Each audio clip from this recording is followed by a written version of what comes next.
Okay. So B31.3. Yesterday we have completed 578. Okay. 574 just we took introduction on. Maybe very rarely one question. But 578, there will be 4 to 6 questions. Again, I repeat, don't try to read the code completely. It is waste of time. Any code, don't to read the only highlighted, particularly wherever we have marked close book or open book, just to go through it and attend the question. That is the way to prepare the exam. So today we will start the B31.3. So B31.3 talks about the process piping. So it is not only generally many B31.3 is applicable only for the oil and industry. It is not only oil and gas industry. It is applicable for all industries, textile, pharmaceutical, semiconductor, paper, any industry we can use. Okay. If you take any process, because most of you familiar with oil and gas, the process can be classified into 3 groups. One is called upstream. Another one is called midstream. Third one is called downstream. So what is mean by upstream projects, midstream projects, and downstream projects? So actually B31.3 covers all pipe. So upstream means from where oil is taken, from where we are taking oil, from the either onshore or offshore drilling. The drilling pipe is not covered by B31.3. That is separate AP codes are there. When you drill the oil, explore the oil, and that area there will be piping is there. That is covered by B31.3 crude oil. We call it as a crude oil. So that is upstream piping. Midstream piping means the oil is brought to the process train and various process is happening. Okay, we are separating and various type of products. That is called midstream piping. Downstream means the finished products, finished oil or chemical product is stored in a storage tank for transportation purpose. Near storage tank, we have piping. That is called downstream piping. So both upstream, midstream, downstream, all pipings are covered by the B31.2. Sir join பண்ணுங்க, start பண்ணிட்டோம். B31 பண்ணுங்க, start பண்ணுங்க.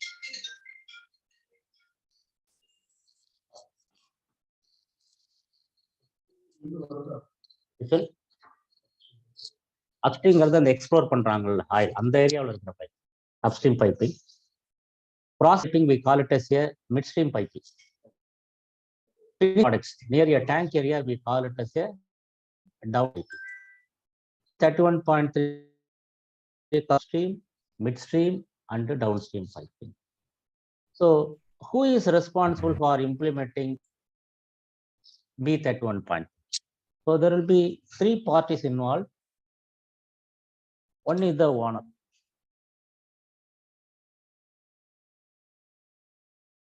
So owner means owner of the project. So if you can say Aramco, Qatar Gas, Ras Gas, each and every country we have some owners. India, we can take ONGC. These are the owners. Owner is the overall responsibility to implementing the B31.3. So owner will have the overall responsibility. The next one is called manufacturer.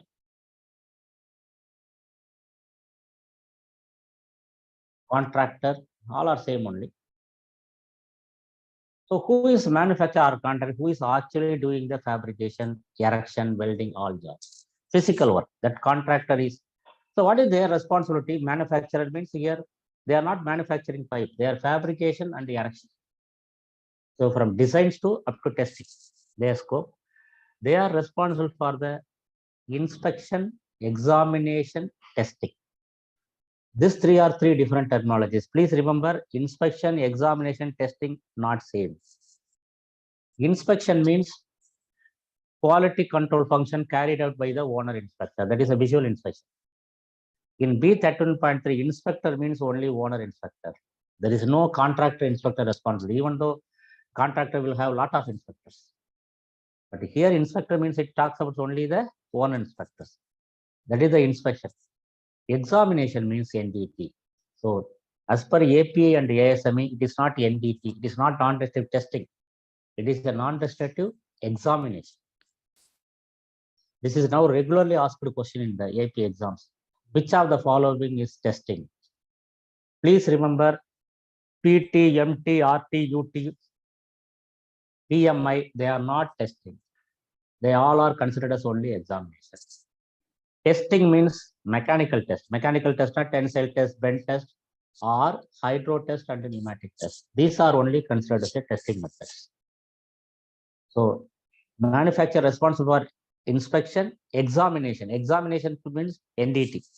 Even though ASNT we follow NDT, but it's actually NDE. Testing means I already told hydro test this one. And third party will be the NDE organization. So we will have a NDT contractor. Generally, a manufacturer cannot have their own NDT company. It is not allowed by the code. They should be a NDT subcontract. Because what will happen if they have their own NDT department, they will manipulate things. Even they just choose the acceptable joints and take radiography. So we will not get the actual picture. That's why generally code recommends a separate NDT contractor. We will call the say NDE organization. So only these three people are responsible for the overall B31 party, but overall responsibility lies with the one. So in B31.3, we have chapter 1 scope. Scope will have only one question, maybe exam, 1 or 2 questions only. Second chapter is design. Design only we have calculation. Design will have around 5 questions. Third chapter is material. Material will have 1 or 2 questions. It talks about the impact testing. Now, fourth chapter only specification, no need. Fifth chapter is talk about the fabrication. It talk about the welding, preheating, PWC requirements. It will have around 3 to 4 questions. And the fifth chapter, inspection, examination, testing will have around 4 to 5 questions. So overall, it will be 15 questions minimum. Sometimes it can go up to 20 questions. That is a B31.3 coverage.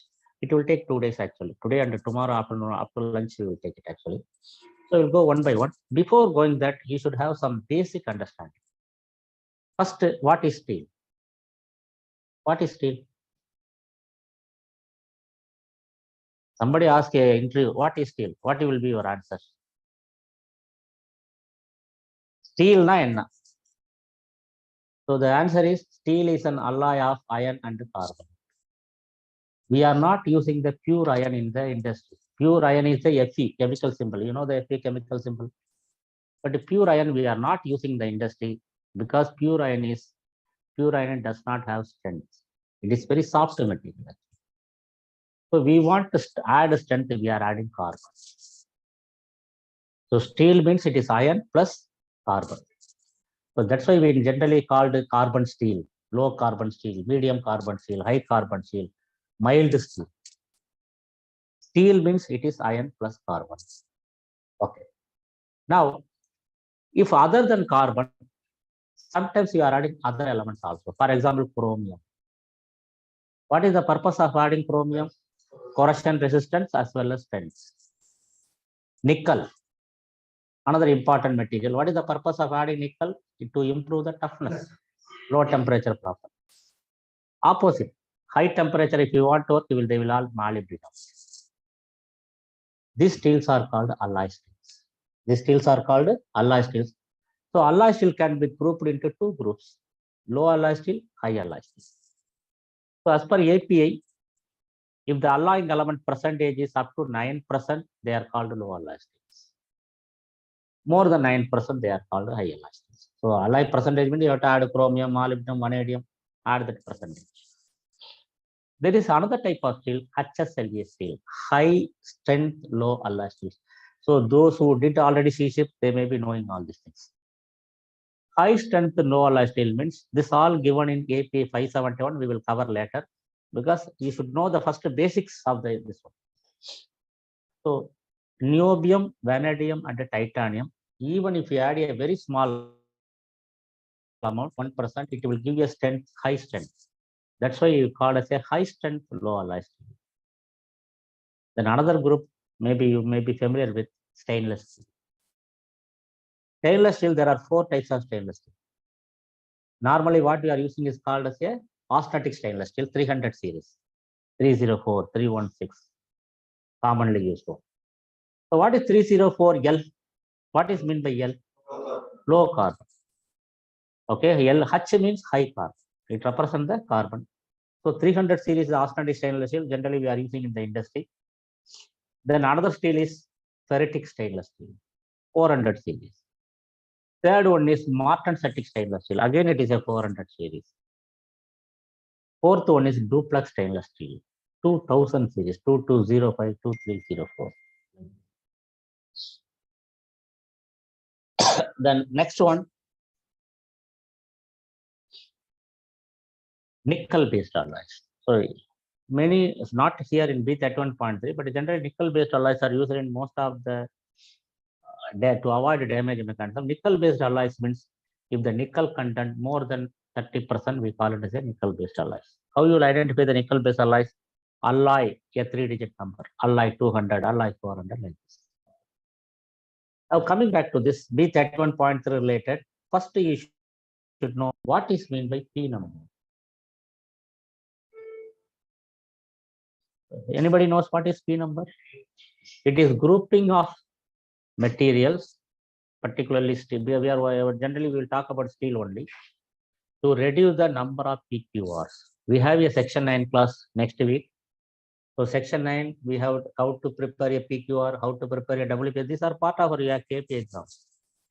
So, but the P number you have to understand in B31.3 also. So everywhere P number is quoted. P number means, just to understand, it is the grouping of base material to reduce the number of PQRs actually by ASME section 9. ASME section 9. Now, so how many P numbers I should know? P number 1 means carbon steel. So our exam question will be generally based on P number 1, carbon steel. There is no P number 2. P number 2 is not used in. P number 3 means half molybdenum steel. P number 4 means 1 chromium half molybdenum steel. Then P5, 5A, 5B, 5C, they are from 2 chromium to chromium molybdenum, other chromium molybdenum steel. Then P number 6 is martensitic stainless steel. P number 7 is ferritic stainless steel. P number 8 is austenitic stainless steel. At least this P number you should be familiar with. So if you want, okay, one.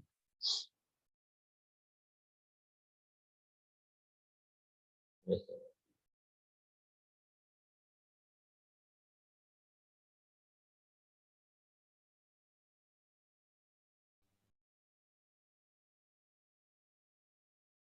So this is what I said, up to 8.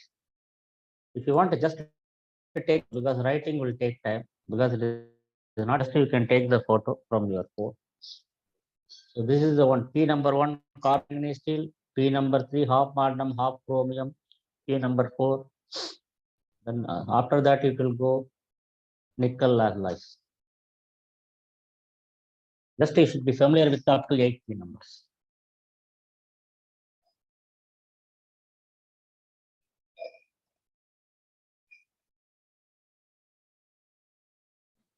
See, why I am explaining directly instead of going directly to the code, you should understand the code.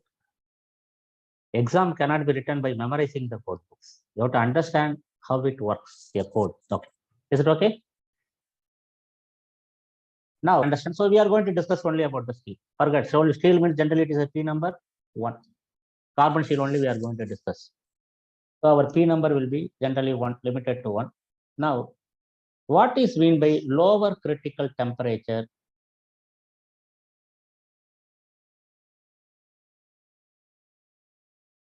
LCT.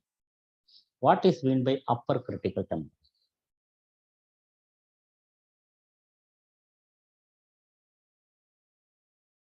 Or we call it as a UCT. We will take a steel. So steel lower critical temperature is approximately 720 degrees centigrade. Upper critical temperature is approximately 910 degrees centigrade. So what is mean by lower critical temperature? If you heat the steel up to 720 degrees centigrade, there will be no metallurgical change. So below lower critical temperature, no metallurgical change.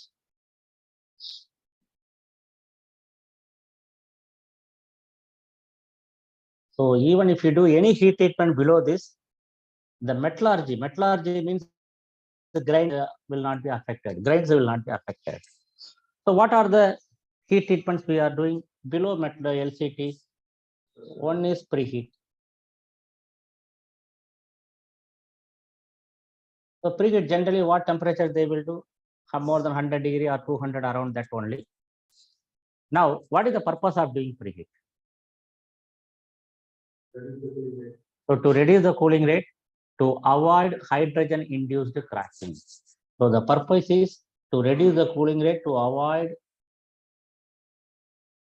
hydrogen cracking.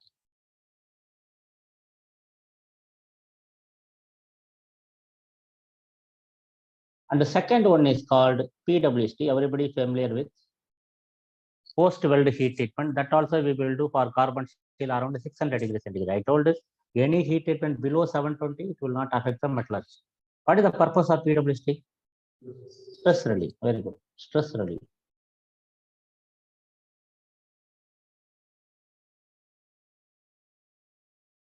Then there is one more thing also here, post heating. So what is meant by post heating? Generally not done for carbon steel, but some cases we are doing, alloy steel cases. After welding, we will not allow the weld to cool. When the welding completed, we will heat it continuously for 2 hours around 300 degrees centigrade. What is the purpose of post heating is to allow the hydrogen to come out. Hydrogen diffusion treatment.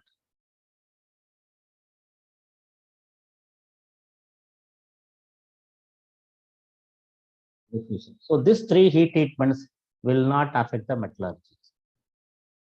Now, any heat above this one upper critical temperature, so above UCT, the metallurgy will be changed. So if you want to change the metallurgy, we have to do this one. So what are this one we are doing? Annealing. Anybody know what is annealing? Heating above 900 degrees centigrade and slowly cooling in the furnace. They will cool it in the furnace. So when you are cooling slowly, because a lot of time is there, the grain will join together, make a big grain. So annealing will result in a coarse grain. Coarse means big. So what is the advantage of coarse grain? The metal become soft. So ductility will be improved. Ductility means it can easily bend. Machinability will improve. Machinability means it can easily machine. So to improve the ductility and the machinability.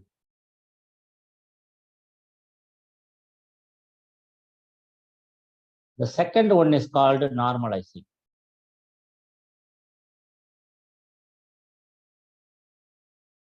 Same, heating above 900 degrees centigrade, but they will keep outside the furnace fast cooling. Fast cool means fine grain, small grain. So what is the advantage of fine grain? Toughness will be improved. Toughness means we give sudden impact load, it will not break. Brittle means, for example, glass is brittle. If you hit it, it will break. It will not break. That is the toughness. Third one is hardening or quenching. Same, above 900, but we need some carbon percentage. We will purposely create a martensite. Martensite means hard brittle structure. So quenching, hard brittle. So what is the advantage of this? Advantage is strength will be high. Now the problem is quenching only we cannot use the quenched steel. We have to go for another heat treatment. After quenching, we have to go for a tempering. So tempering we will do before low city tempering. Tempering to improve the toughness.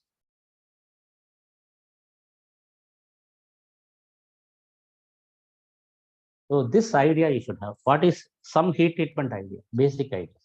So please write this. Any doubts, please ask. I will explain. This is nothing to do with the exam, but you should have some basic idea about this. We are doing only we are doing only for For? what if? No, if you want to create a Martin site purposely, Okay. because it will give a high strength. But your low carbon steel will not create a Martin site. Even if you quench it, it will not create a Martin site. We need a minimum carbon percentage 0.3, or we need some alloying like chromium molybdenum. Then only there is a use of quenching.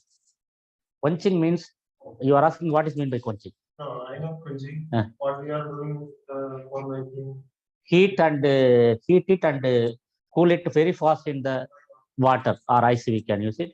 The purpose is to purposely want to Martin site. What is the advantage of Martin site is?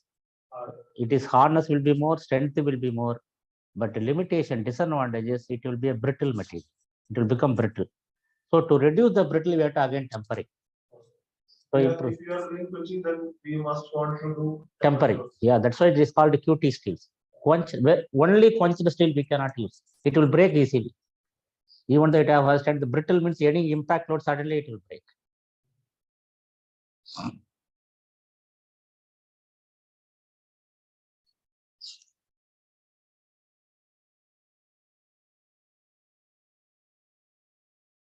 And that is only for yeah, but we need some conditions also there. Minimum carbon percentage should be 0.3 or carbon equivalent. There are certain conditions.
If you don't understand any writings, so please ask. I will. Any spelling you don't understand, I will explain.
So quenching, after that you have to do tempering only.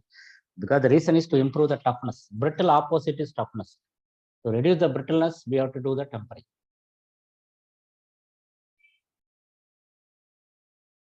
That's why these steels are called QT steels, quenched and tempered steels, or hardened and tempered steels, HT.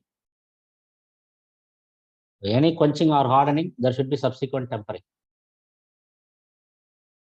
Okay, this is just to give an idea because the technology we are using in the scope. So you should know what is the terminology means, what is annealing, what is normalizing, what is quenching, what is tempering. And the tempering, they are regularly asked in the exams. So tempering means any quenched steel to improve the toughness. See, toughness opposite is brittle. Brittle means when you give sudden load, sudden impact, just to hit the glass, it will break. If you hit it, if it is not breaking, then it is called toughness. You can see some our car windows, that glass, there may be toughened glass. You can see some marking there because they are not brittle glass. They are toughened.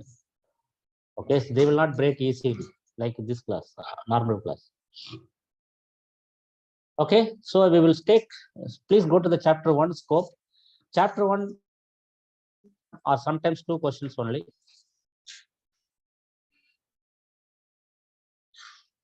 So please take B31.3 chapter 1 scope.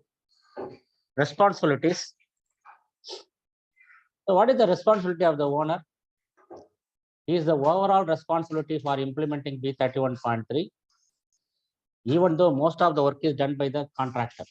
But he should ensure that B31.3 is followed. And the exam question is, who is responsible for categorization?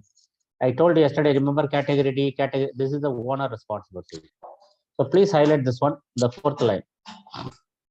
The owner of the piping installation shall have overall responsive components of this code. Highlight the first line. Components of this code.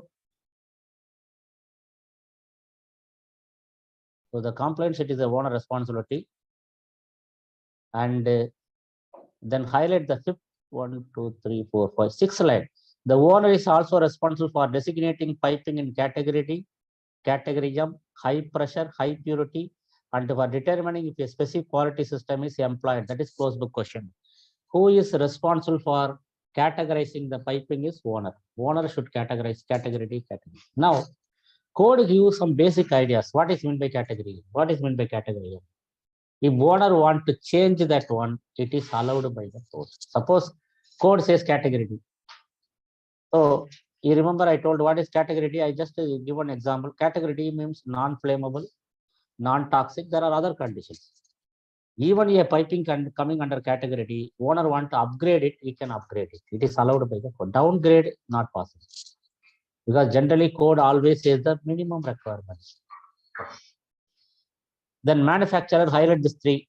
Manufacturer, fabricator, erector. The manufacturer, fabricator, and erector of piping are responsible for providing materials, components, workmanship in compliance with the requirements of this code. So manufacturer is responsible for the materials, components, and workmanship. Then owner inspector, highlight the 4. The owner inspector is responsible to the owner for ensuring the requirements of our inspection, examination, and testing are met. So inspection, examination, testing, it is a owner inspector responsibility. Then please go to the next page. Scope. So what is the scope of the B31.3? Highlight these 4 lines. Rules of the process piping have been developed considering the piping typically found in petroleum refineries, onshore and offshore petroleum and natural gas production facilities, chemical, pharmaceutical, textile, paper, ore processing, semiconductor, and cryogenic plants, wood and beverage. So anywhere you can use it. Then what the coverage again? You can see here. This covers raw, intermediate, and finished chemicals. Highlight this one. Petroleum products, B31.3 covers gas, steam, air, and water, fluidized solids, refrigerants, cryogenic. What is cryogenic? Operating below 0 degrees centigrade, sub-zero. Okay, that is called a cryogenic. Cryogenic fluids also it covers. Now, these are not important. Then we will go to the some welding related terminology, page number 3. What is autogenous weld? Autogenous means without filler metal. Which process we can do autogenous? GTAW. Because GTAW, if you are familiar with welding, you can see that we are using a tungsten electrode. It will not melt. If you add, you can add filler metal.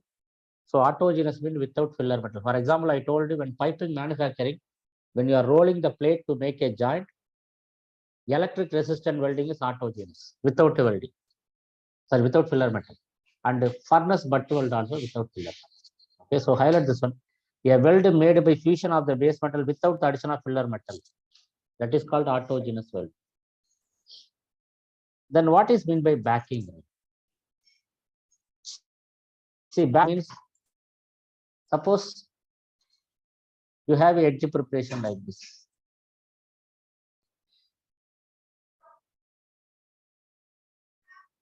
What is this edge preparation is called? Single B. This is the edge preparation of single B. If you use a metallic backing strip, same steel, that is called a backing strip. So what is the advantage of backing strip in welder? No need high skill welder. Welder can easily weld because there is some backup. Another one is particularly GTAW. They can pre-place a filler metal like this. What is this one is called? Consumable insert.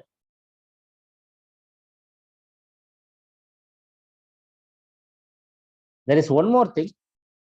I will show you the video during section 9 class. Okay, now we will not waste our time. Suppose I am using a non-metallic backing. So I can use a ceramic on the back side to hold the joint together. This is called ceramic retainer. This is called as a retainer. So if you are using a metallic, that is called a backing strip. If you are using a ceramic non-metallic, that is called a retainer because it will not melt. After welding, you can break it. And if you keep inside, it will be fused part of the weld. That is called a consumable insert. You won't draw this because you should understand the difference between backing strip, consumable insert, and the retainer. Retainer is a non-metallic, generally made up of ceramic.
Is it okay? Right.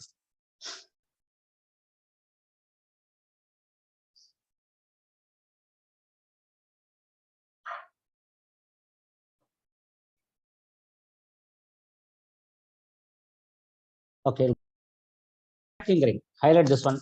Material in the form of a ring used to support the molten welded metal. That is the definition of backing ring.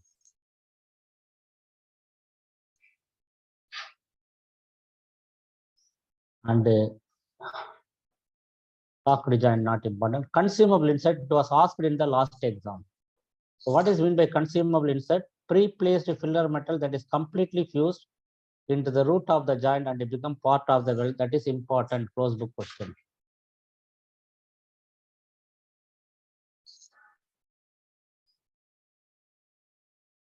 Then what is face of the weld? Now, again,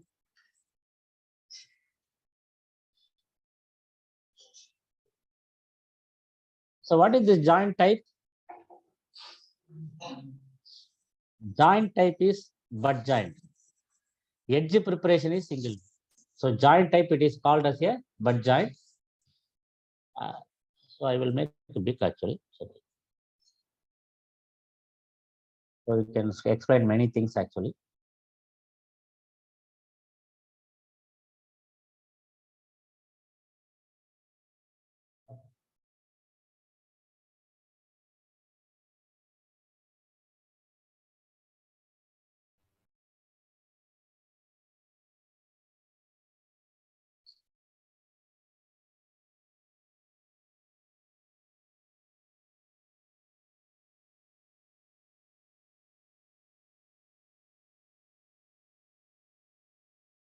Right. Okay, no problem. So when the welder weld this pass, this is called as a root pass. The first pass is called as a root pass. What is the second pass is called as a part pass. And these are called as a building.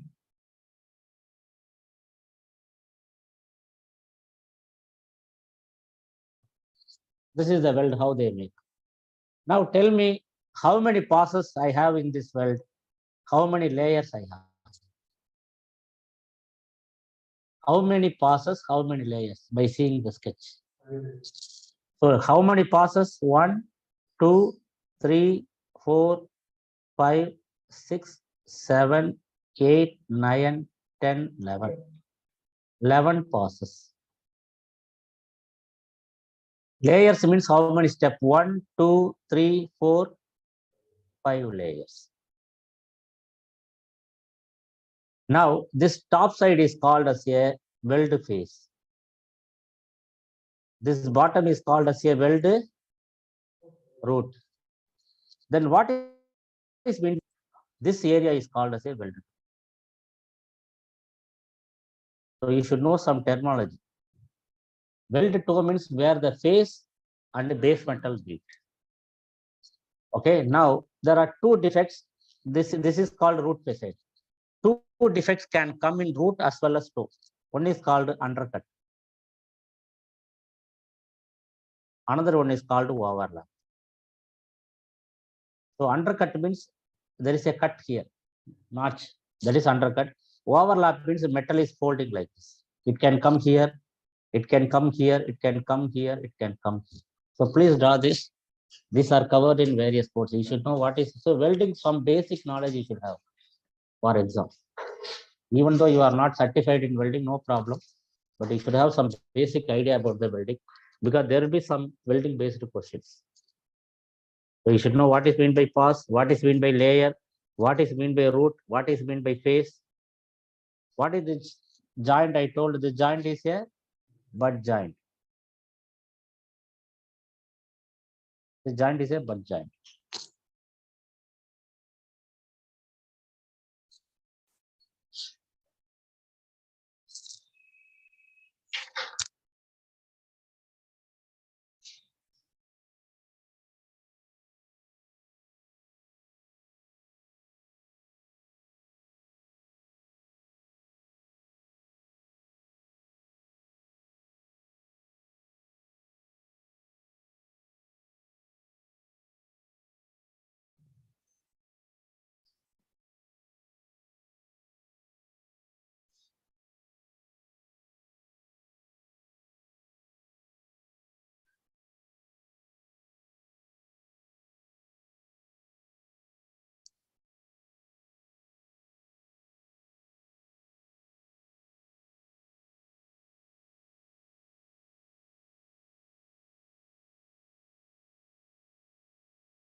Okay. Now, next type of joint is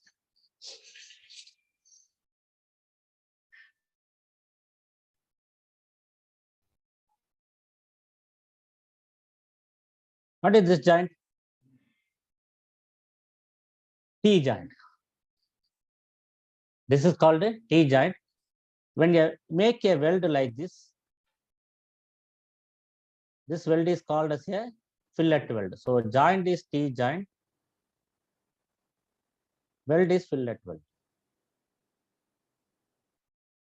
The weld is called a fillet weld. Now, if you take a fillet weld, this dimension is called as a leg, this dimension is called as a throat. Okay. Now, what is mean by weld size in a fillet weld? Weld size equal to leg length. For example, this side leg length is 10 mm, this side also 10 mm. So size equal to, we will write 10 mm. Now, throat. What is the relation between throat and leg? It is a Pythagoras theorem actually. So leg is equal to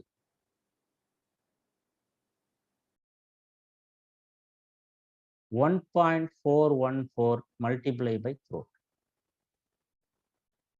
So for example, throat is 10 mm, leg will be 14 mm. Here leg is 10 mm means throat will be 7 mm actually. Throat will be less than the leg. Now the next one is important. What throat I marked here is called theoretical throat.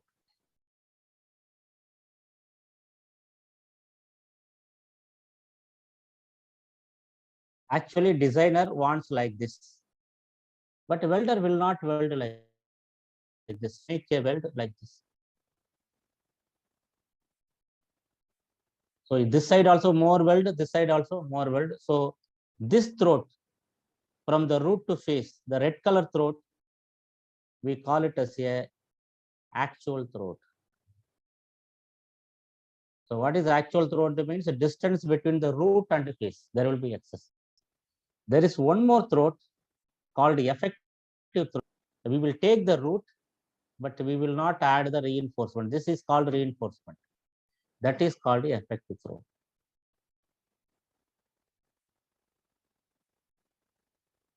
So this terminologies, again, it is our welding related terminologies. You should have some basic ideas. Okay, so please write this. These are important. So what is meant by actual throat? What is meant by effective throat? What is meant by theoretical throat? This is the T joint and the fillet weld.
Is it okay?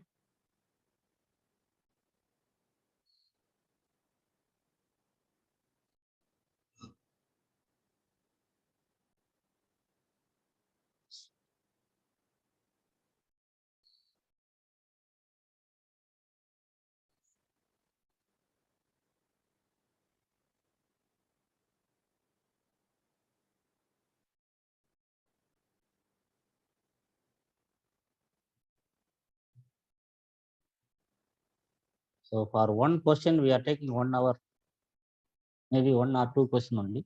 You should have this understanding. Everywhere it will follow. Basics.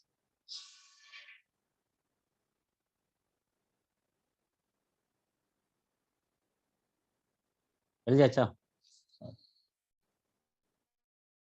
Right. So, fillet weld. So what is meant by face of the weld? Highlight this one, face of the weld. The exposed surface of the weld on the side from which the welding was done. So this is, you remember, this is, I told, this is the face of the weld. Fillet weld also will have face. So this is the face of the weld for fillet weld. This top surface from which side you are welding.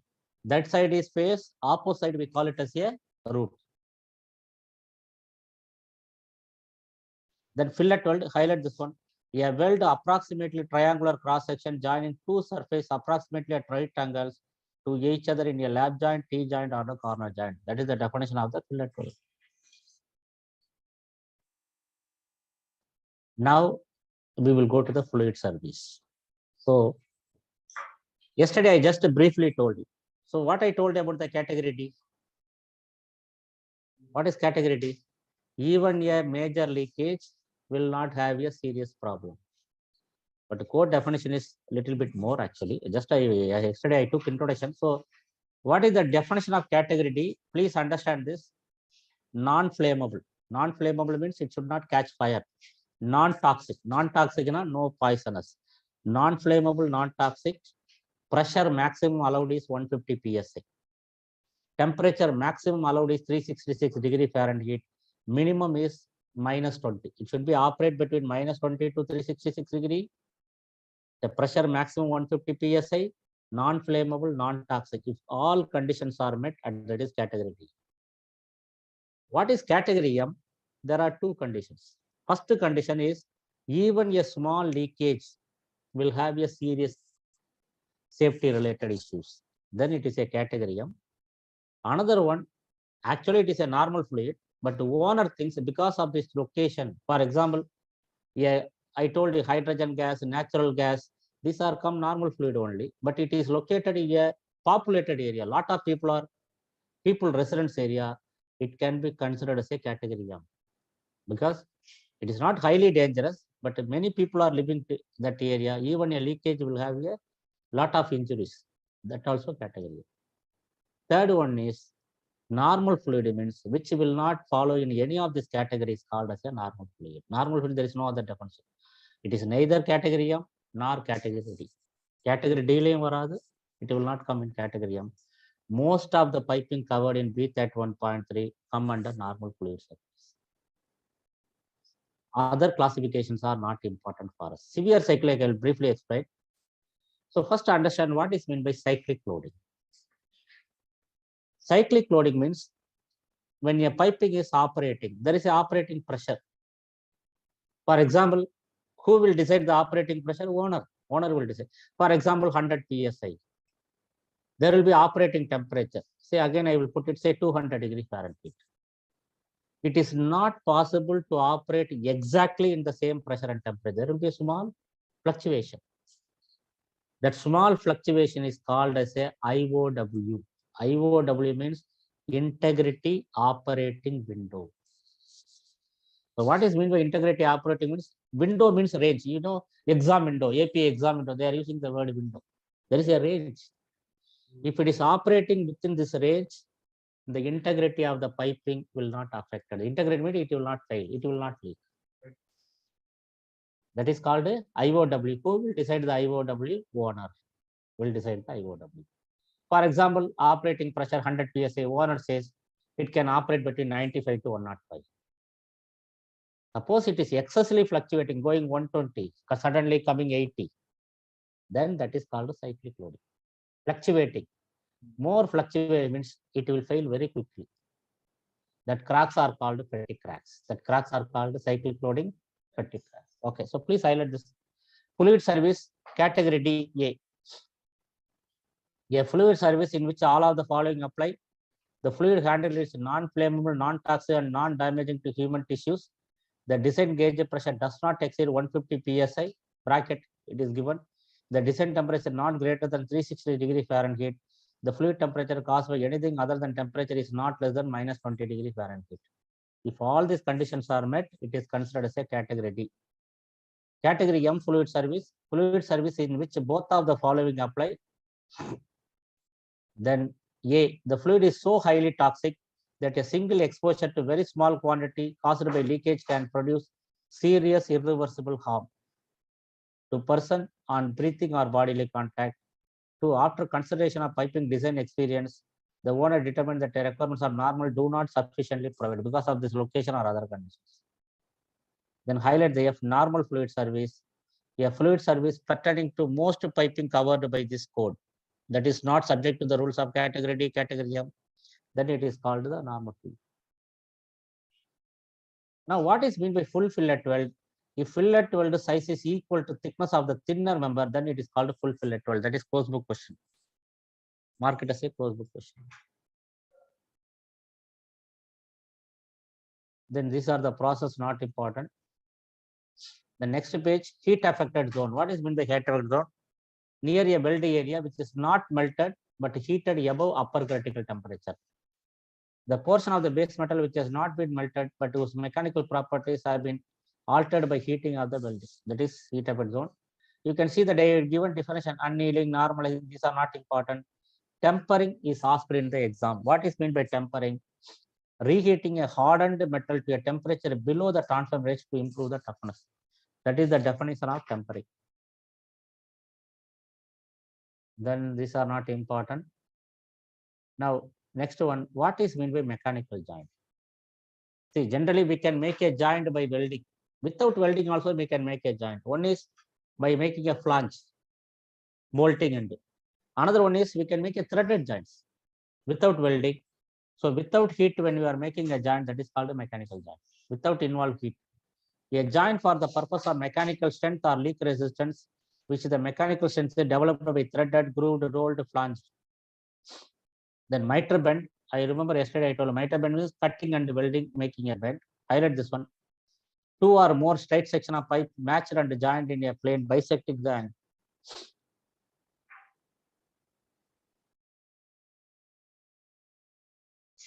Now these are how pipes are fabricated. Electric resistant weld, furnace butt weld, electric fusion, these are not important. Then highlight the E, last one. Seamless pipe. What is meant by seamless pipe? Page number 7. Pipe produced by piercing a billet followed by rolling or drawing board. So that is called a seamless pipe. Then what is meant by fixtures? Suppose I have a projector here or fan here. The fan rod or a projector channel is called as a fixture to transfer the load to the permanent structure. That is called fixture. For example, pipe. How the pipes are folded by hanger rods, or bottom we have a shoe type supports. These are called fixtures. Fixtures include elements transfer the load from pipe or structure to the supporting structure. They include hanger rods, spring hangers, all these things. The next page, seal room temperature. So what is meant by room temperature in B31.3 means 50 to 100 degrees Fahrenheit. Highlight that one, room temperature. Now, what is seal weld? See, generally, you know the threaded joint when you are making, even our household, we are making a threaded joint. They will apply a paste. You can see the paste, the sealing compound. Suppose it is leaking during service, a threaded joint. So owner may decide we will make a weld so that he can arrest the leakage. That weld is called a seal weld. Seal weld is only used in the threaded joint.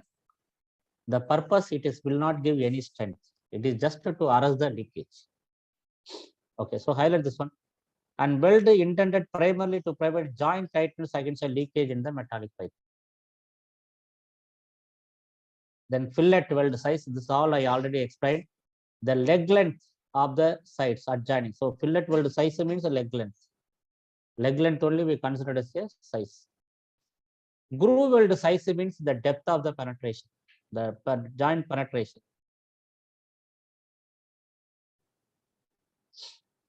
Then these are not important. This is important. Throat. What is meant by theoretical throat? Actual throat and effective throat. It is here. The perpendicular distance from the hypotenuse to the largest triangle that can be infinite, actual throughout, shortest distance from the root filled, effective throughout, the minimum distance minus reinforcement, that is effective throughout.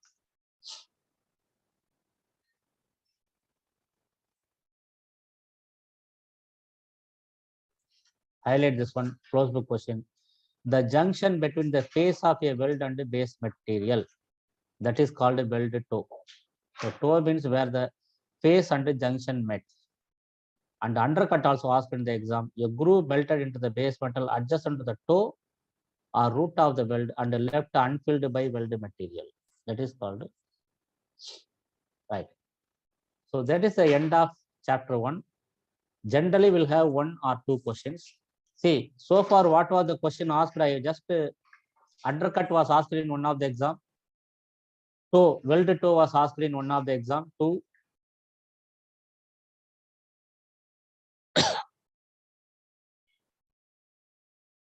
Then tempering regularly they are asking. Many exams, this tempering definition is asked. Tempering definition is reheating a hardened metal below the transformation range, below lower critical temperature to improve the toughness. 3. Then full fillet weld. 4. Then last exam consumable insert was asked. The green color markings are asked in the last exam actually. So consumable insert 5.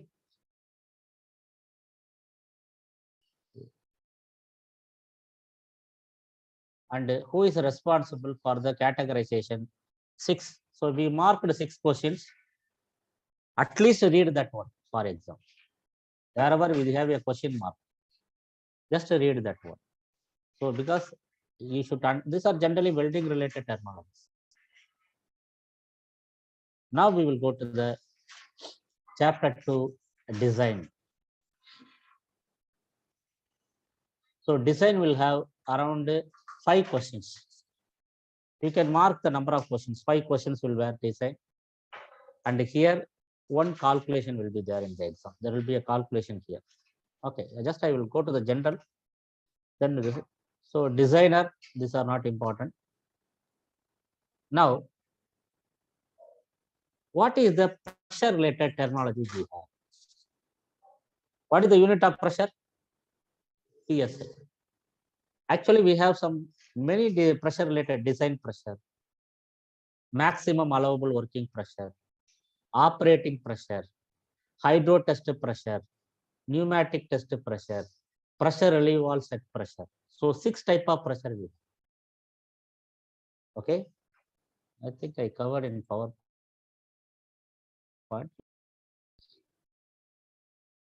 So we have 6 different pressure terminologies.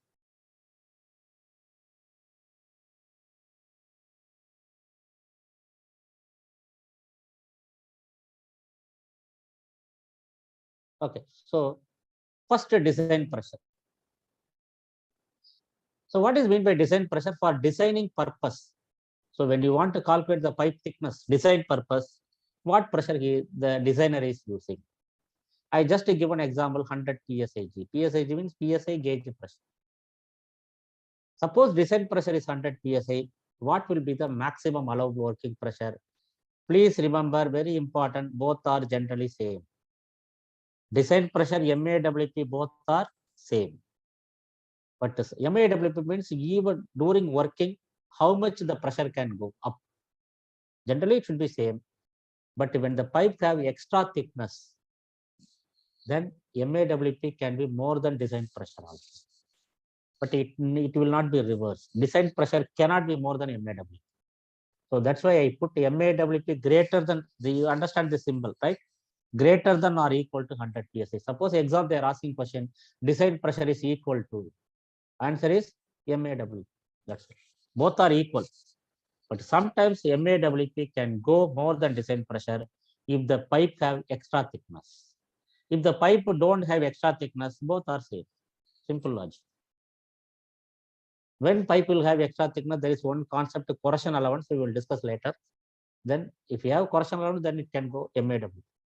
Now third one is the operating pressure. Operating pressure always less than design pressure. It cannot be. Operating means normal operation.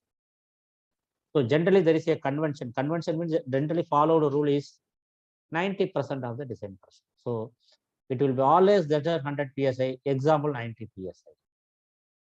Then what is the hydro test pressure? There is a formula. It is 1.5 multiplied by design pressure multiplied by stress at tested temperature divided by stress at design temperature. So ST by SD from table A1, stress at this test and divided by. So table appendix A1, you have to refer it for exam. So we will refer it. The pneumatic test pressure. Pneumatic means in hard is hydro test, you are filling with the water, pressurizing. Pneumatic means filling air and pressurizing. Pneumatic, there is no stress ratio, only 1.1 into design pressure. Finally, PRV, pressure relief valve, safety valve, relief valve, if you want to set during service, not during hydro test, it should be less than 1.2 MAWP. MAWP, it can generally it will be MAWP, but if you want to go, then it can be 20% more than MAWP, 1.2 times MAWP.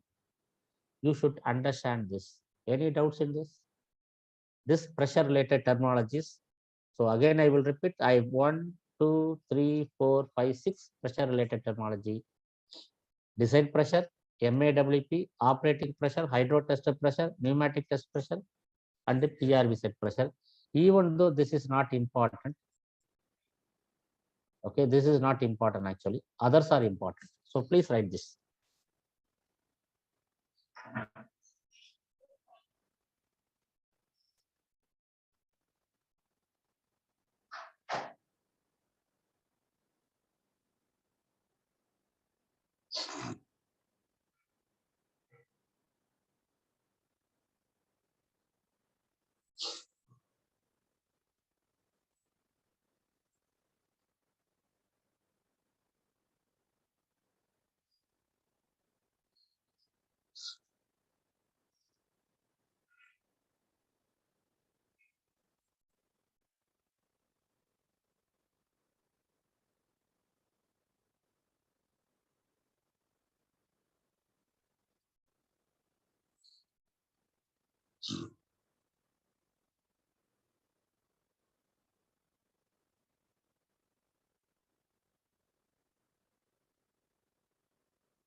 See, these are not all are not covered in chapter 2. Hydro tests are covered in the 5th chapter actually. Just you should know what are the temperature related, pressure related terminologies. See, what is mean by design? Piping design involves 3 major things. Not only the material, temperature, pressure, then thickness. These are the temperature, pressure, thickness are the 3 major design conditions.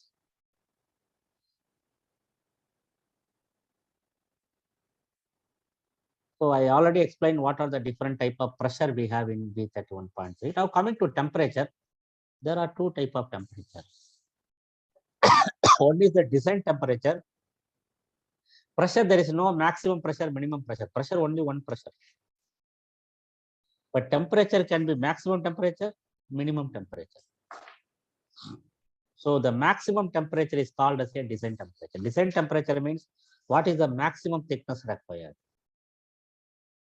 Minimum temperature means suppose below this temperature, the metal become brittle. It will fail a brittle fracture. That is called minimum temperature. So please go to the code book.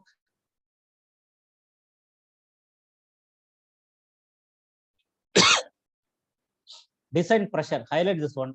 The design pressure of each component in piping system shall be not less than pressure at the most severe condition of coincide internal or external pressure and temperature expected during service.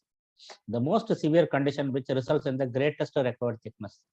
This is the definition of the design pressure. Just to highlight this one. And this is important. Design temperature asked in the open book question last exam. The design temperature of each component in a piping system is the temperature at which under constant pressure the greatest thickness or highest component rating is required. So where a highest thickness required, that temperature is considered as a design temperature. Again, I will repeat. This is open book question asked in the last exam. Design temperature of each component is the temperature at which under the pressure greatest thickness or highest component rating is required. That is called design temperature. Very important open book question. Now, if you have a pipe, from pipe where you will get a temperature for pipe. Either the pipe temperature only.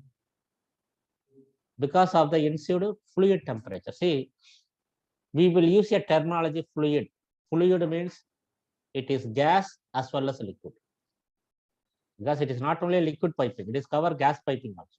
So it is a common terminology. Now, generally the fluid temperature and the pipe temperature will be same. If a pipe is insulated.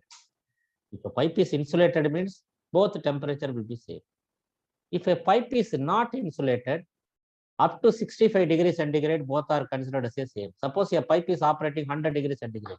Not insulated means liquid temperature will be 100, but the pipe temperature may be little less because it is exposing to the outside atmosphere. So there are rules are there. That is not important. Suppose a pipe has internal refractory lining. What is the purpose of refractory lining? What is refractory lining inside? To reduce the temperature. So pipe temperature and liquid temperature or fluid temperature will not be same. Actually, fluid temperature will be high, pipe temperature will be low because there is a lining, refractory lining we have. So please go to the next page. Design minimum temperature, these are not important. Then externally insulated piping, this highlighted internal insulated piping, this is important. The component design temperature shall be based on the heat transfer calculation. So we have to use what type of refractory, what is the thickness we are using. Highlight this one. Internally insulated components.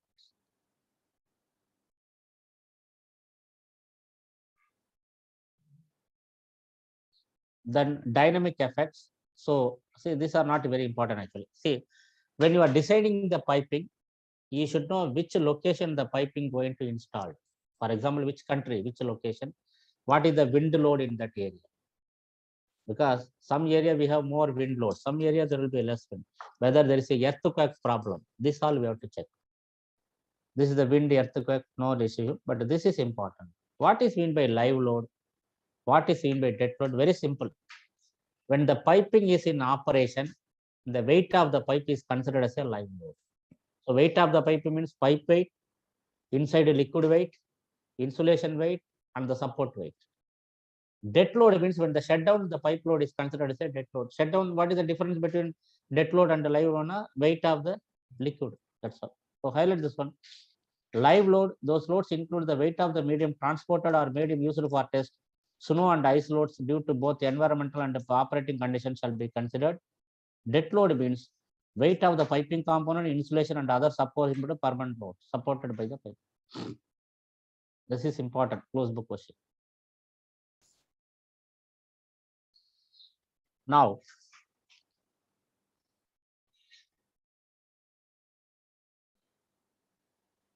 before proceeding further, please go to the appendix A, then we will come back.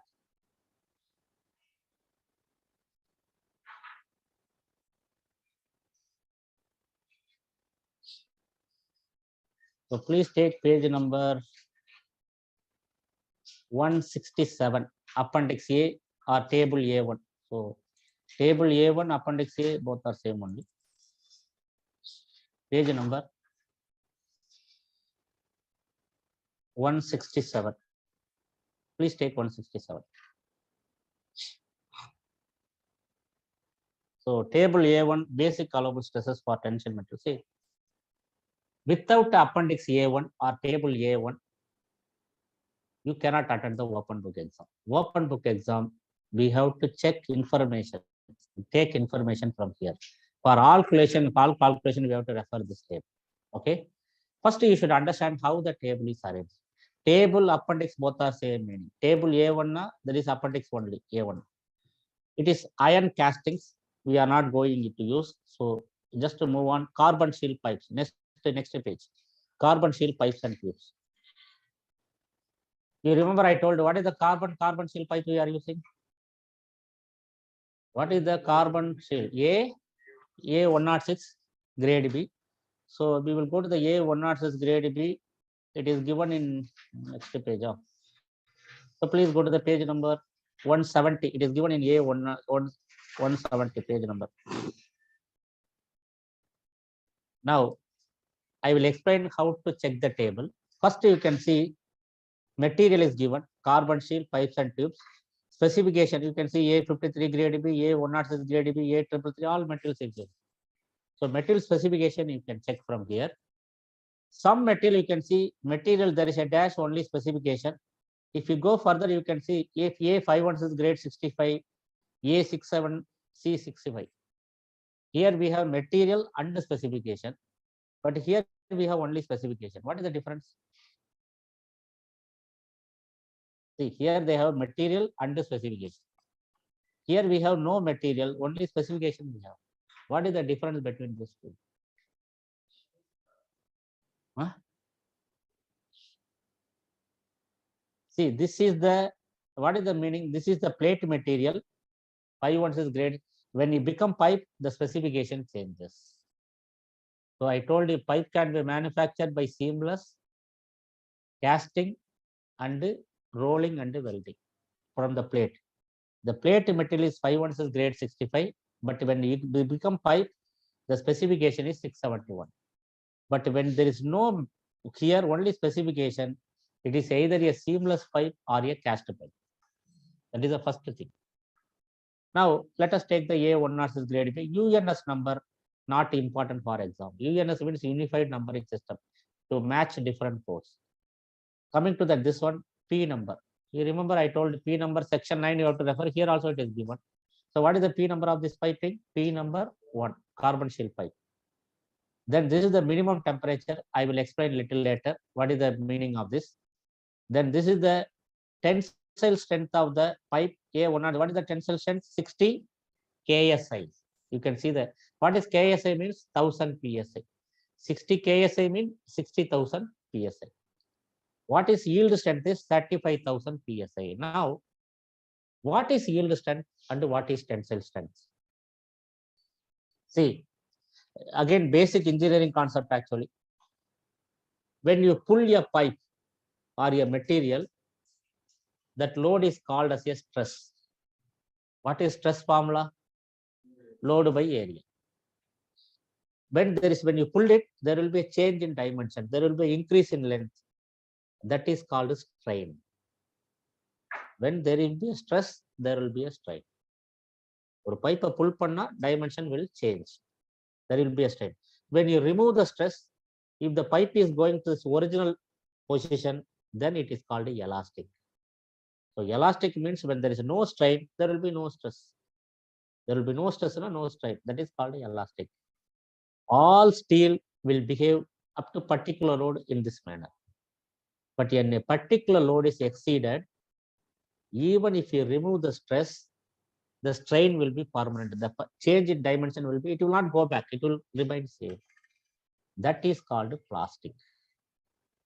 At which load material change from elastic to plastic is called as a yield strength.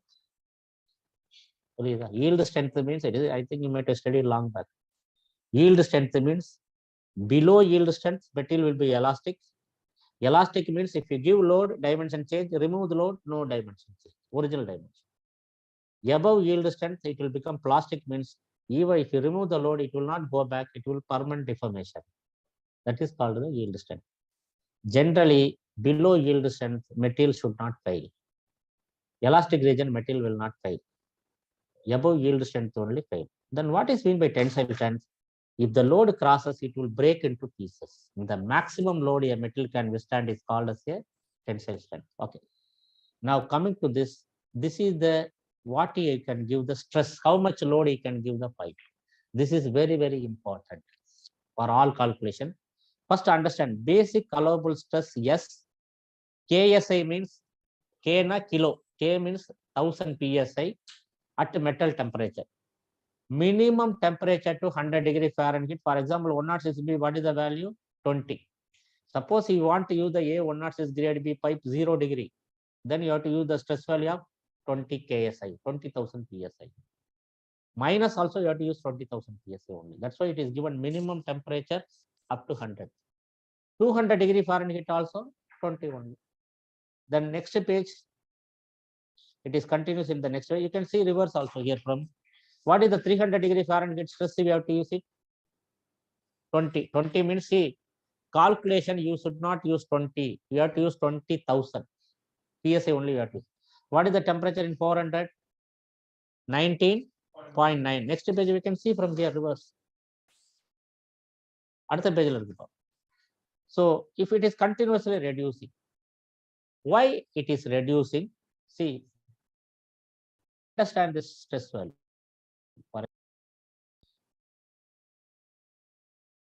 Now, when temperature increases, this arrow means increase. What will happen to the strength? When the temperature increases, strength will increase or decrease? Decrease. Strength will reduce. That's why if you want to bend a pipe or plate, if you heat it, you can easily bend. Then how to compensate is, I have two options. Either I can reduce the stress, or second option is I can increase the thickness. Suppose I cannot reduce the load, we have to increase the thickness. So that's why the stress is continuously reduced. You can see here.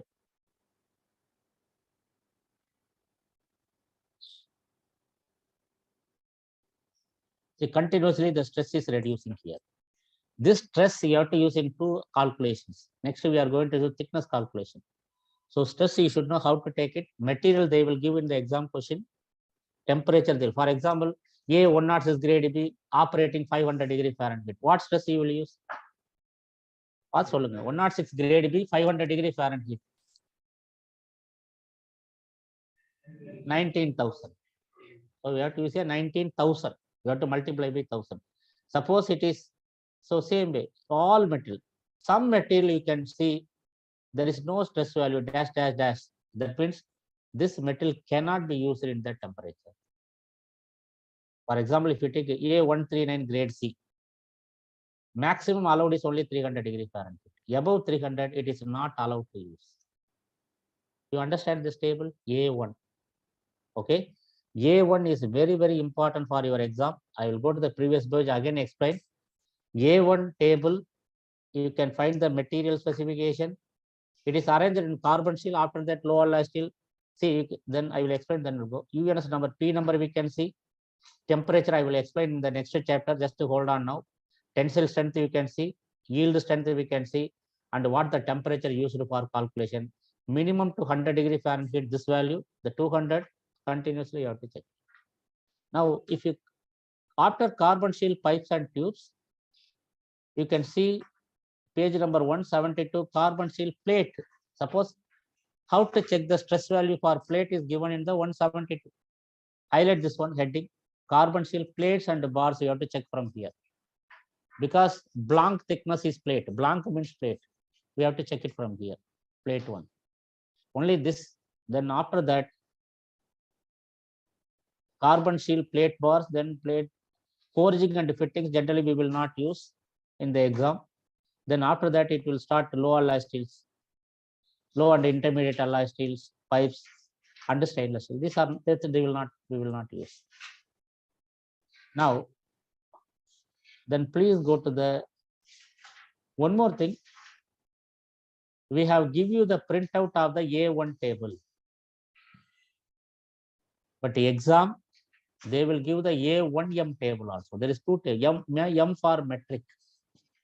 Metric means it will not in PSI. It will give Newton in mm square.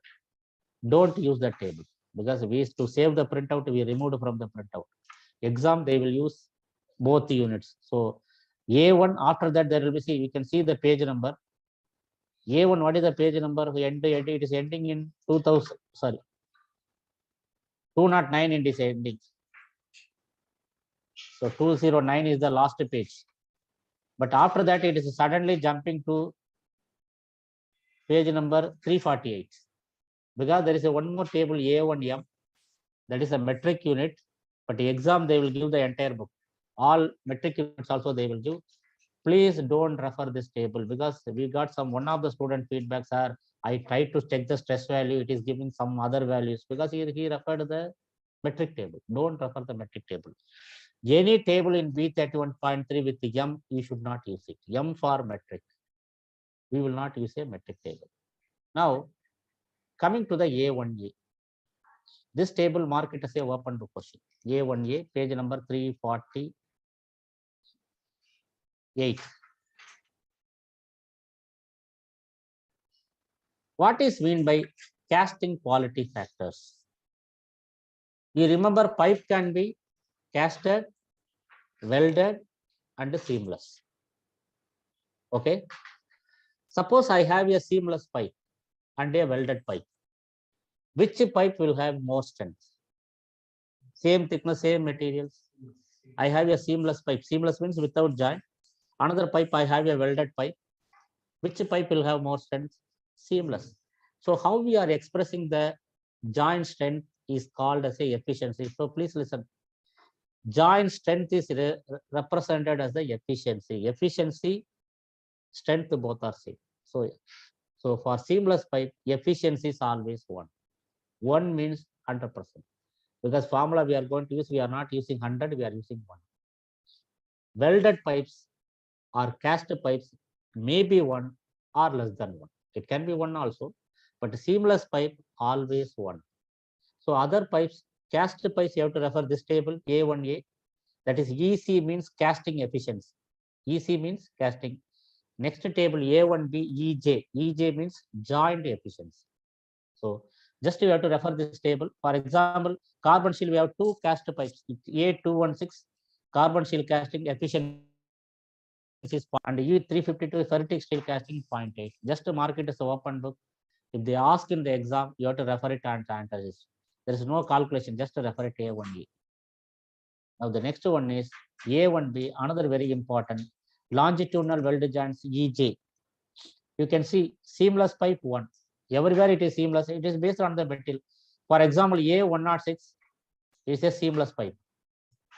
It can be grade A, B, C. Efficiency is 1.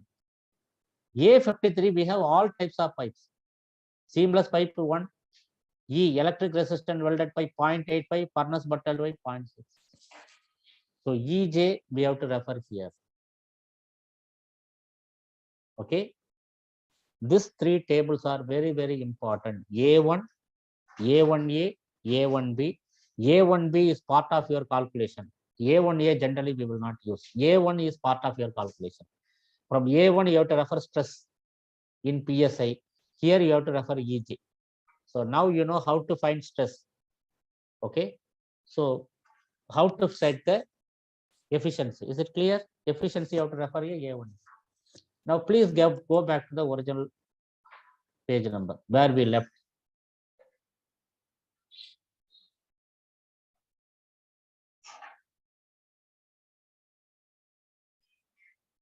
Please go to the page number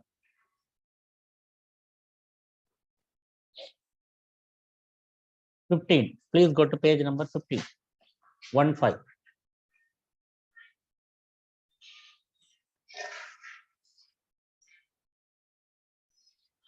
Page number 15. Please take page number 15. Next page. Page number 16. You can see here.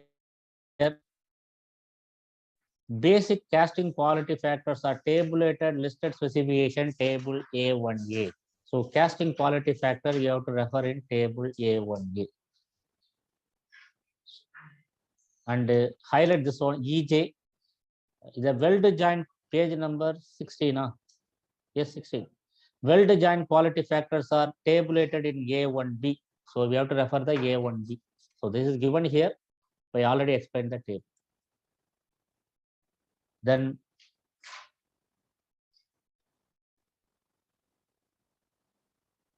go to the page number 18. There is one more table EJ here. Okay, see what is the difference between A1B and this table is A1B material wise they have given. Here joint wise they have given. Okay, any table you can use it, but I will suggest you use that table only for your exam. This table you should be familiar with the joints. If you are not familiar with, use the table. It will be very clear. So this is the joint wise. You can see here furnace butt weld 0.6, electric resistance to 0.85. You cannot change the efficiency by radiography because there is no electrode involved. You can see the note 1. Highlight the note 1. It is not permitted to increase the joint quality factor by additional examination of 1 and 2. So because 1 and 2 are autogenous welded, autogenous means without filler metal, even if you take radiography, efficiency cannot be improved.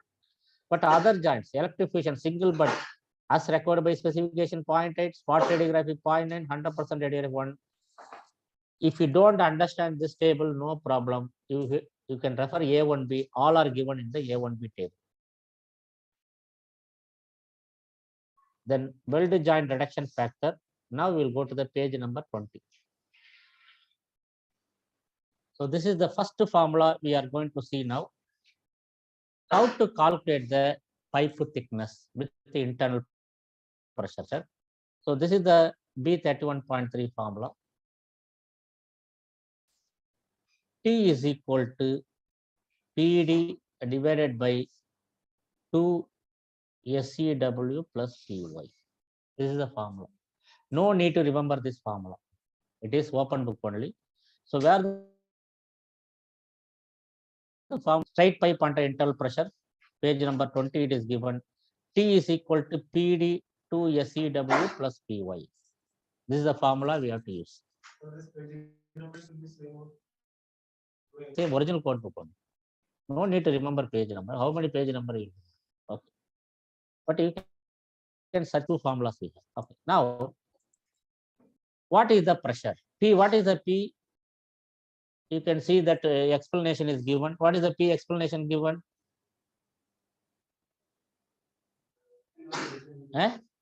Internal design pressure. It will be given in the exam question. For example, I give some example, say 500 PS. Then what is D? Outside diameter. Exam question, they will not give outside diameter. They will give only NPS. Where you will find the outside diameter? You remember yesterday 574 table A1. For example, I am giving you NPS 8. So refer OD. So we have to use the OD from table 1 API 574 code book. We have to use a 574 code. So PD. Then now third one is what is yes? Which table you have to refer? Table A1. We have to refer in PSI. We have to convert into PSI. Okay. Now what is the E? Which table you have to refer? Table A1B. We have to refer the table A1B. Then what is the W? So you can see the what is the W? Weld joint reduction factor. This is given in the next table, next page. W. W is always 1. So very simple. You can see W for carbon steel, it is 1 only. The top there is a carbon steel. Next page there is a W 302.3.5. So table 302, 3.5, always 1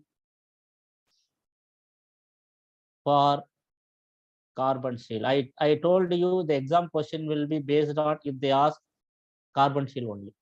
Carbon steel W is equal to 1. No need to refer this table. You can see why you are saying this one here, the table. Carbon steel, you can see 1. Only stainless steel, there may be again stainless steel also 1 only. So always 1. Then what is left out in the formula? So E, W we covered already. P is there. Y. So Y, what is Y? Huh? No. What is the Y definition? Coefficient. So Y we have to next page there is a table. Coefficient page number 23 it is there. So Y coefficient you have to refer this table. Again there is a clue. Generally 0.4 for carbon steel.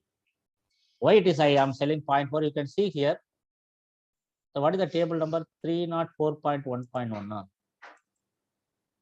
30 table 304.1.1. You can see up to the bracket is a Fahrenheit. Up to 900 degree Fahrenheit 0.4. Generally exam question will be less than 900 degree Fahrenheit. Suppose they are asking 950, then it will be 0.5. It will change 1000 0.7 after 1000 0.7. But generally exam question will be less than 900 only. So 0.4. Now we'll come back. So pressure already I have given. NPS already given. But the stress value, I have to give the material and the temperature. So I will give the material. So A106 is grade B. Design temperature, say 600 degree Fahrenheit. So if you know material and temperature, you can find the stress from the table 1. And it is a seamless pipe I am giving. Table A1B, seamless pipe efficiency we can see. W already I gave you W1. Y already I told you up to 900, what is the temperature? 0.4. Calculate it. That's all. Calculate. Just write this, then do the calculation. First write this. You understand or not this formula? No need to remember the formula. You should know where to locate. I clearly written where to locate it. Pressure they will give in the exam question. Material they will give in the exam question. Temperature they will give in the exam question. Okay, what type of pipe they will give in the exam question.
What is the answer for this?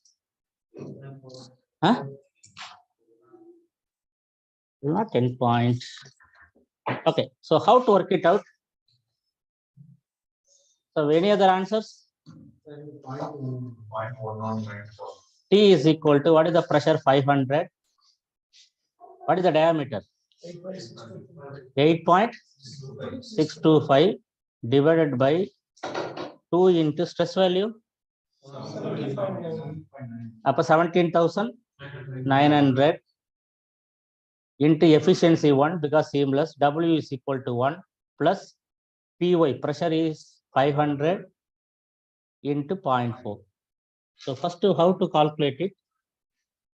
So 500 multiplied by 8.625. So you will go 4312.5 divided by, so here we have to first multiply by 500 multiply by okay 500 multiply by 0.4, which will give 200 plus 7900. 18100 multiply by 2, so that will be 36,200. So okay, 4312.5 divided by 36,200. So the answer will be 0.119. 119 inch. So you'll get the answer in inches. Answer is always in inches only. So because we are using all in inches only. Okay, this is the inch, we will get it. Okay, so this is the way you have to work it out. Now, how the exam question will, if they ask, so from your question bank only I will use.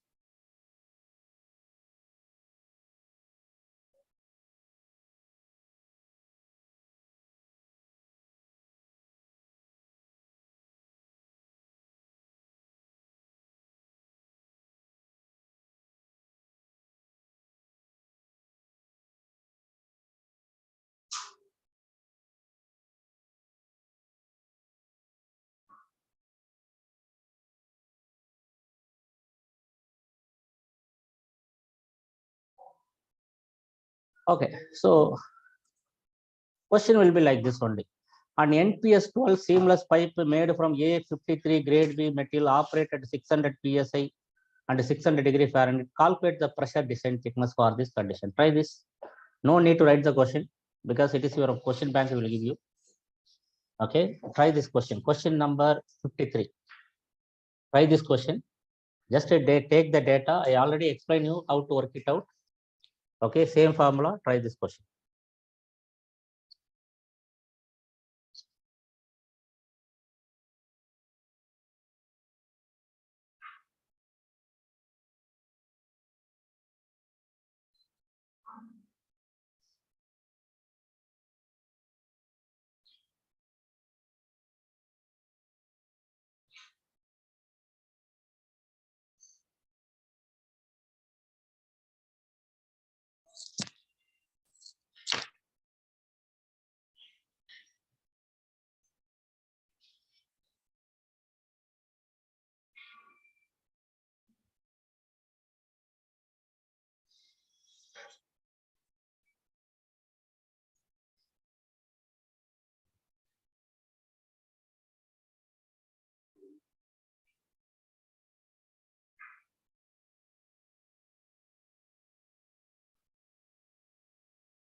Anybody got the answer?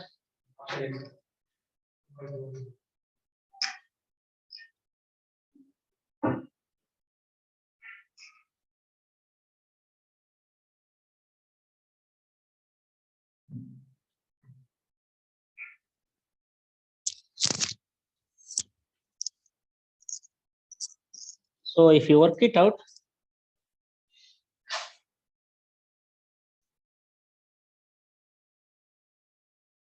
so T is equal to, just tell me what is the pressure? 600 into dia 12.75 divided by 2 into, what is the stress value? 17,800.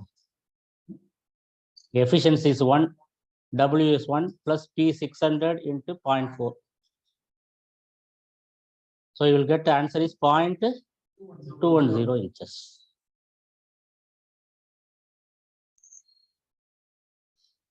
Okay, this is the way you have to calculate.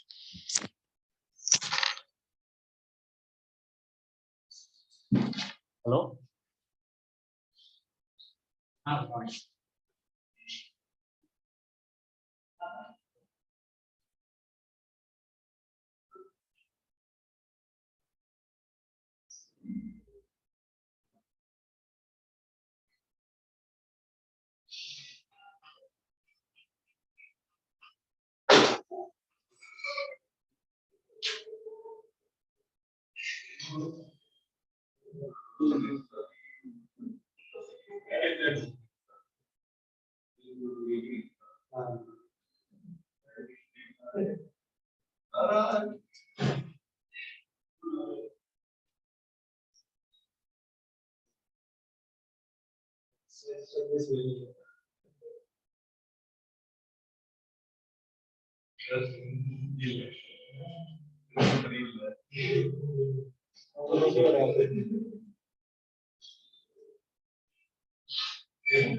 you got it? Everybody got it? 0.210. Now, this thickness is called as a pressure design thickness. But we have other thickness also. Like I told you, pressure, we have 6 types of pressure.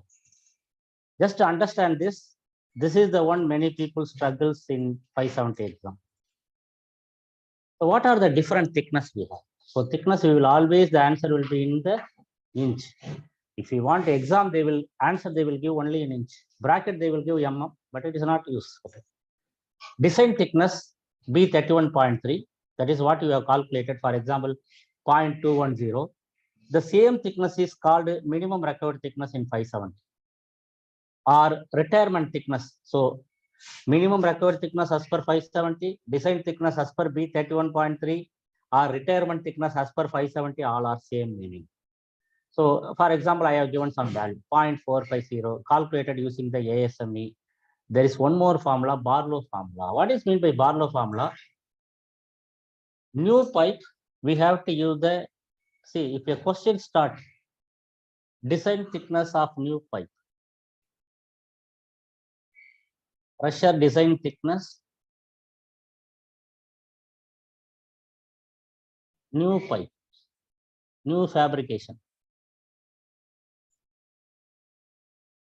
So we have to use this formula. That is what we use, PD by 2 SCW plus PY.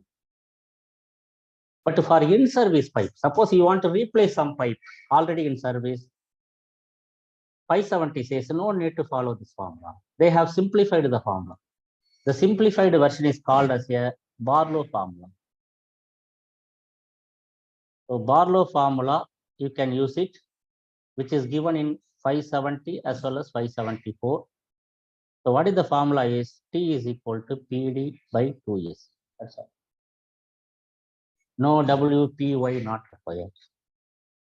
In exam, if you are not able to find a WY, you can use this formula. Generally, the answer will not, very rarely the answer will be very close. But the answer is very close, they have to use a correct formula. Again, I will repeat. If the question asks what is the pressure design thickness of a newly fabricated piping, we have to use this formula. Anywhere it is typing during in service, a pipe want to replace the pipe, then no need to use this formula. You have to use this Barlow formula. Is it clear? Okay.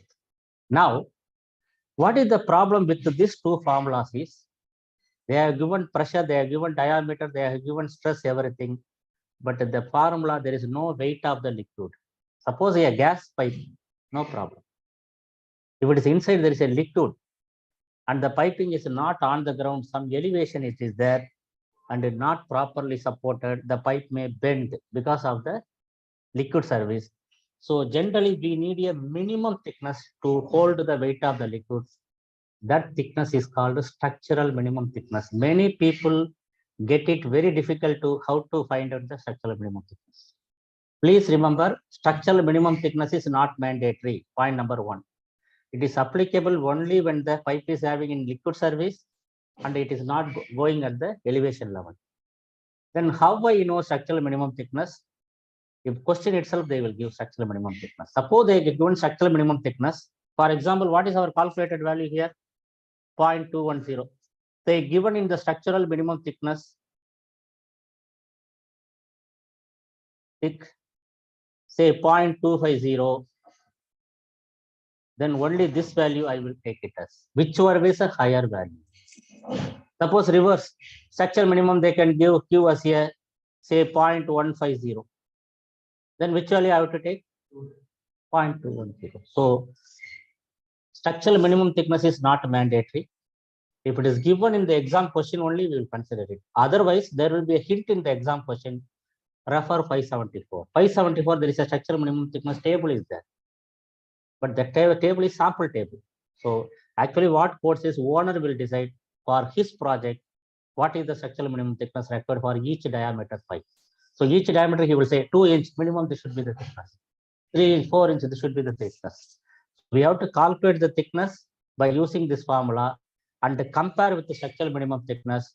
Whichever is the higher value, we have to take as a design. To understand this concept. Now, if you go this, I give an example. You can see here, structural minimum thickness I 0.50. So our calculated value 0.45, structural minimum thickness 0.5, which which thickness I have to take? 0.5. So the higher value, there is one more thickness, minimum alert thickness. So what is minimum alert thickness? Please remember, minimum alert thickness is never part of your calculation. It is just giving in the exam question to confuse you. If the given minimum alert thickness, neglect it. First, understand what is meant by minimum alert thickness. Okay, you understand now what is structural minimum thickness? To withstand the weight of the water, we need some minimum thickness, that is structural. What is meant by minimum alert thickness? Now, I have a pipe like this. This is my pipe wall. So this is my pipe. I am taking a big diameter pipe. Pipe can be corroded. There are many classification is there. One of the corrosion classification is if everywhere pipe is corroding like this. What is this corrosion is called as a uniform or general corrosion.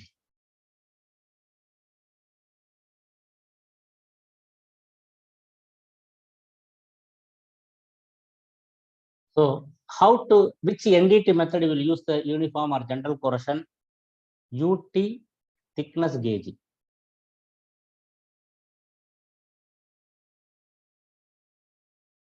Thickness.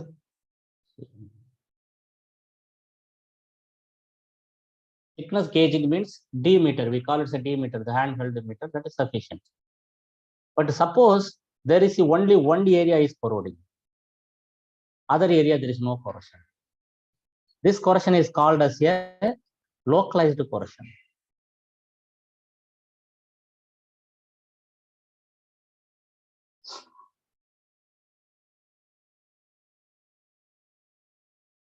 So localized corrosion, which NDT method you have to use? UT scanning. UT scanning means using the flaw detector. So either you can use UT scanning. There is another NDT method also we can use. We call it as a profile radiography. Profile radiography means thickness measurement using radiography. It is allowed up to 8 inch only allowed. Up to NPS 8 only it is allowed. More than that it is not allowed. And the third type of corrosion is called as a pitting corrosion. This type of corrosion is called as a pitting corrosion. Pitting corrosion, if you have access inside, then you can use a pit gauge or depth gauge. Suppose you don't have access, you want to check from here, you have to go for RT only. But a RT thickness measurement is not possible. You may know there is a pitting is there. Now coming to the localized corrosion. Suppose one pipe, particularly one area is severely corroding and is leaking, failing. So water sometimes what they will do, they will make a drilled hole here. During construction itself, they know which this is a critical area. So what is the advantage of when the corrosion reaches this point, there will be leakage, which can be plugged immediately. And we know that the pipe is going to fail. It is severely corroding. It is giving alertness. It is giving advanced information. This thickness is called as a minimum alert thickness. For example, your say thickness is 10 mm. So there may be 9 mm, they will make a drill hole. 1 mm leaving only 1 mm. So 1 mm corroded means immediately there is information. It is very severely corroding. This is called a minimum alert thickness. Okay. Please remember, minimum alert thickness is nothing to do with our thickness calculation. So don't confuse that. Exam question they give, neglect it. Neglect another, leave it. But structural minimum thickness is always part of your calculation. So we have to compare a design thickness and the structural minimum thickness, whichever higher value only we have to take it. So, okay, now you can see here. If you want to copy this.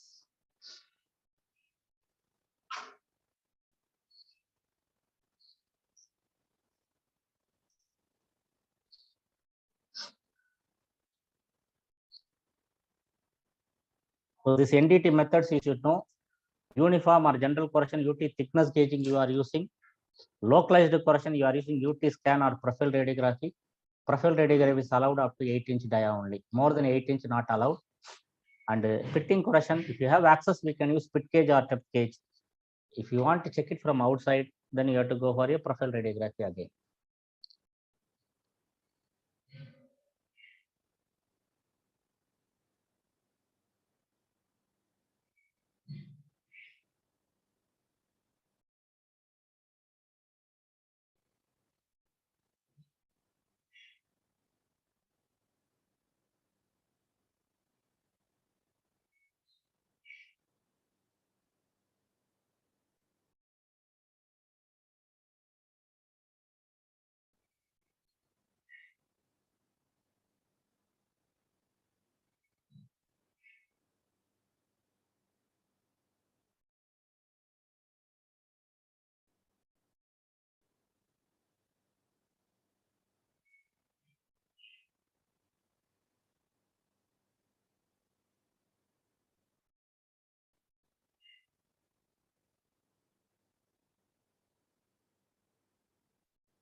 Is it okay?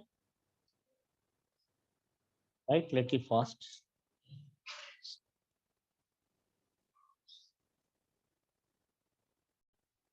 Right. Now, see, again, I will come back to this PowerPoint. So the minimum recovery thickness 0.45, structural minimum thickness 0.55, 0.500, minimum alert thickness 0.55. So you should never compare this three and take the maximum. We will compare only this thickness and this one. So what thickness you have to take? 0.5. So again, I'm repeatedly telling some question will have alert thickness to confuse you. Then what is mean by corrosion allowance? That is the next concept. This thickness is the design thickness. So today there is no problem. After calculating this thickness, for example, in our case, it is 0.5, the designer will ask the owner which service you are going to install the piping, whether it is a corrosive service or non-corrosive service.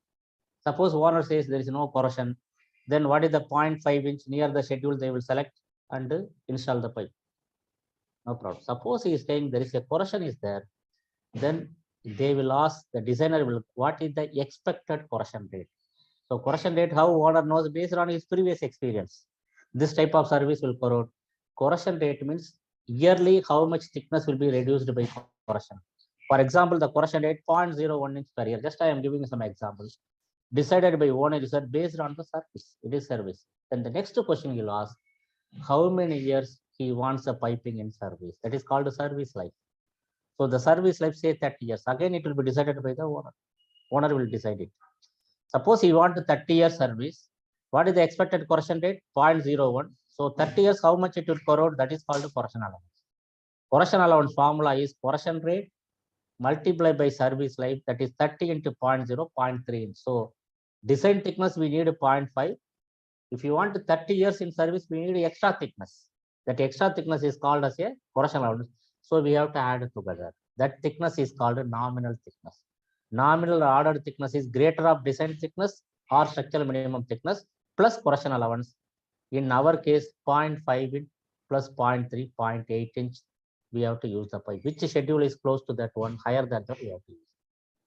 Please understand, this is the basic of all 570 calculations. So you should know what is meant by corrosion rate, what is meant by corrosion. So corrosion rate will be decided by the owner. Corrosion allowance formula is corrosion rate multiplied by the service life. Then we'll get to corrosion allowance. Nominal thickness, ordered thickness means with the corrosion allowance. Minimum recovery thickness, retirement thickness, pressure descent thickness are without the corrosion allowance. Okay, so please write up to this. This is not, we will see later. No need to write this one. Other things, please write. This one 570, that piping classification, we will see later.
Okay. So don't write this one. Other things, please write. This is part of 570. We will come back during 570 class. Just write this one.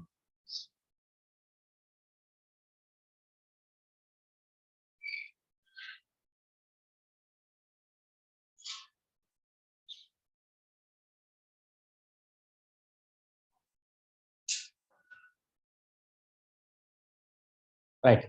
Where this information given regarding the structural minimum thickness, minimum alert thickness, it is given in 574. Just we will go one page 574 so that we can easily refer that. So please take 574. Just to hold this B31.3. We will come back to B31.3.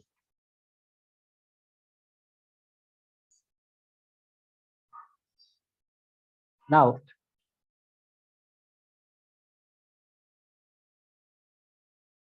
so if we take 574,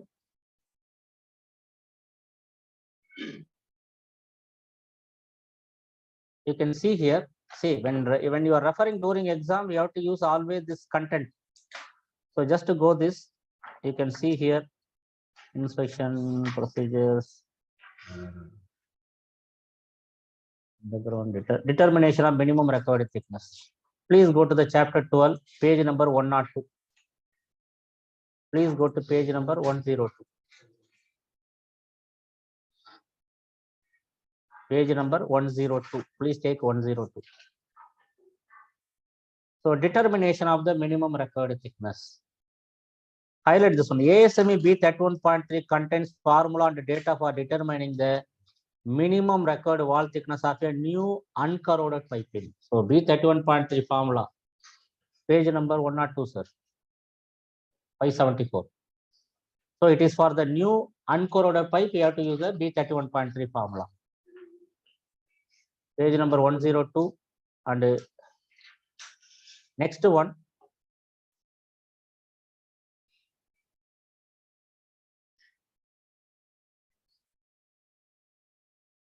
Then highlight this last caution also, same page. Caution should be prescribed in calculating the retirement thickness of piping with the branch connection reinforced per item D. This calculation should be performed by piping engineer. Then next page. This was asked in the recent exam actually. For in-service piping subject to localized damage as well as the weld misalignment and distortion, the inspector may choose to evaluate the piping strength, condition survey approach, AP fitness for service. Such an analysis should be performed under the direction of piping engineer. So fitness for service under piping engineer, that is not related to that, but it was asked in the open book question. By piping engineer, that last line highlighted. Okay, this one. Now come to this one. This is the what I said, pressure design thickness. ASME B31.3 formula contains formula for determining the required thickness for new uncorroded straight pipe subject to internal pressure.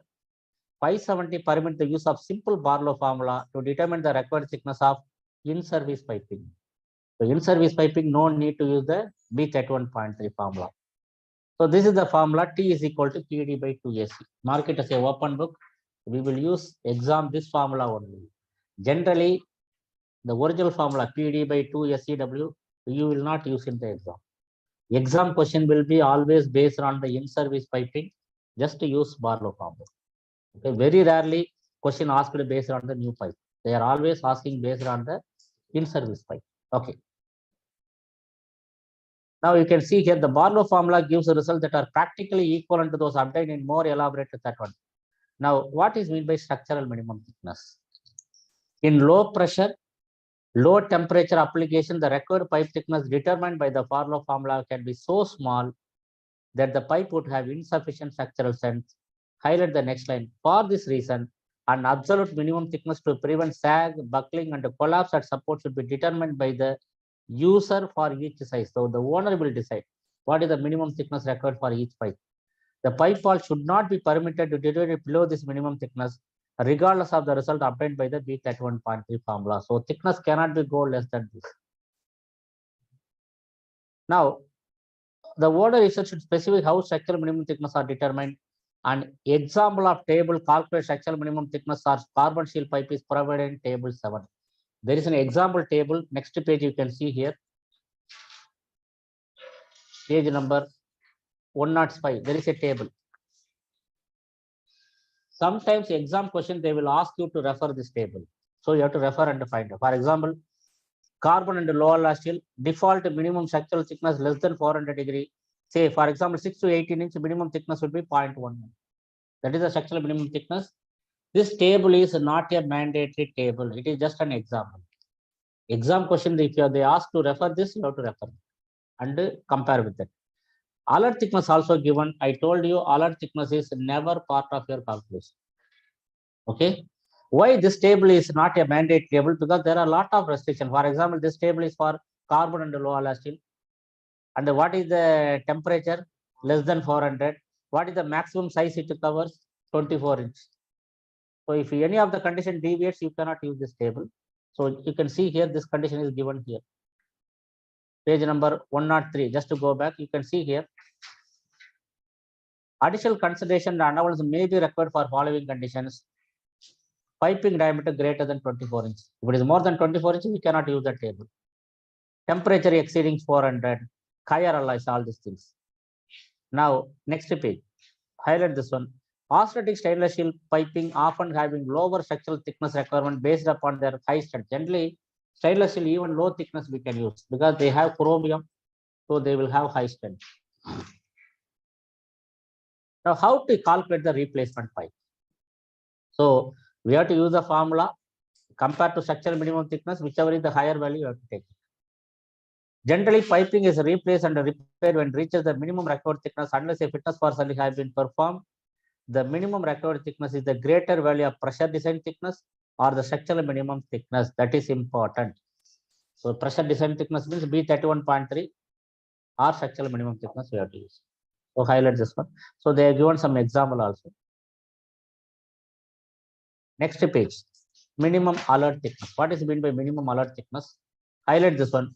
User may establish the minimum alert thickness with a value greater than minimum structural thickness or pressure design thickness, whichever governs the minimum required thickness. Alert thickness are often inputted into facility inspection data. So it is only for inspection purpose. It is nothing to do with the replacement. That line is important. Open book question. Then highlight this line also. Alert thickness are usually not intended to mean that pipe components must be retired once CML reaches the default level. CML means continued monitoring location, we will see later. So alert thickness no need to replace. Only if it reaches the structural minimum thickness, we have to replace. Right. So we will go back to B31.3 where we left. So this formula, again I will repeat. This is the P31.3 formula we have to use. T is equal to PD 2 SEW plus PY, page number 20. You know how to use the formula now. Okay. Please remember, you will calculate this. Structural minimum thickness is given in the question. We have to compare it. Whichever is the higher value, you have to take. That you have to understand the example. Is it okay? Now, then we will go to the, so you know what is W, what is Y. Now we will go to the blank. Saying for what formula is required. Is it? When which formula you are taking? B31.3 and Barlow formula. Same. P, D, S, E all are same. Only this formula have additionally W and Y, whereas the Barlow formula does not have W. You have to take from Just same one. Okay, I told you generally if you use Barlow formula and B31.3 by mistake you change the formula also, generally the result will not change. They are very close value. Third digit only there will be some changes. But generally try to use a correct formula. Okay, again I will use new pipe or even new replacement pipe. New pipe means B31.3 formula. In service pipe means you have to use a Barlow formula. Okay.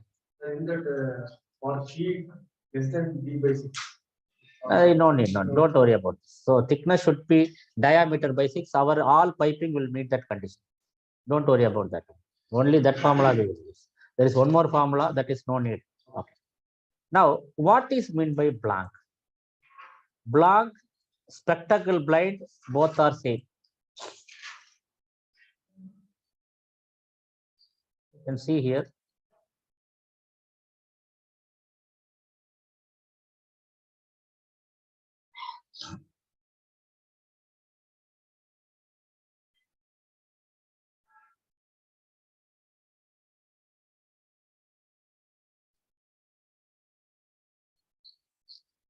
So this is called a blank or spectacle blind. See, blind flange is different. Blind is different. Blind is nothing but a plate. You can see one side there will be a blind plate, one side there is a hole. So if you want to flow on your piping, for example, if you install like this, there will be no flow. If you install opposite, there will be a flow inside. That is called a blind or blank. So blank or spectacle blind, both are same. Blank means plate. Now, what should be the minimum thickness of the plate? That calculation is regularly asked in the exam.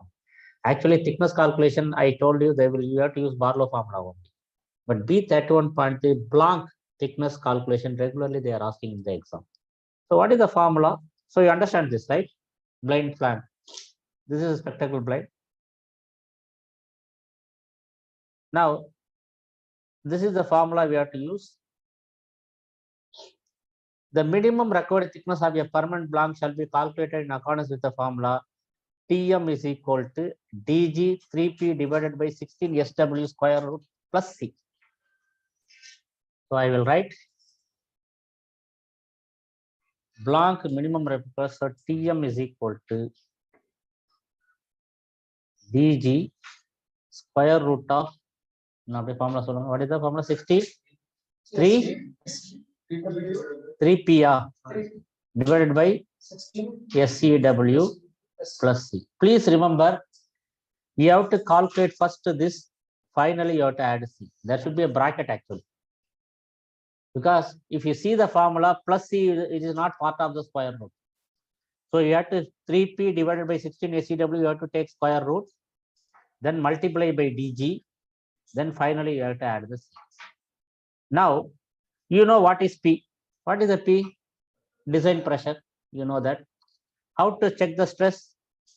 You know that. So if a material is given, please remember material plate you have to check. Carbon steel plate. It is not a pipe. It is a plate we have to check it. E, no need to check. E is equal to always 1. Because plate there is no joint. W is equal to always 1. So no need to use the formula E and W. Now, what is the DG? DG is gasket inside diameter. It will be given in the question itself. Question they will give gasket diameter. Okay. Now, what is the C? Corrosion allowance. That also they will give in the exam question. Only very important thing is sometimes they are telling blank is corroding on both sides. It was okay. Then you have to multiply C by 2 times. For example, if the exam question is corrosion on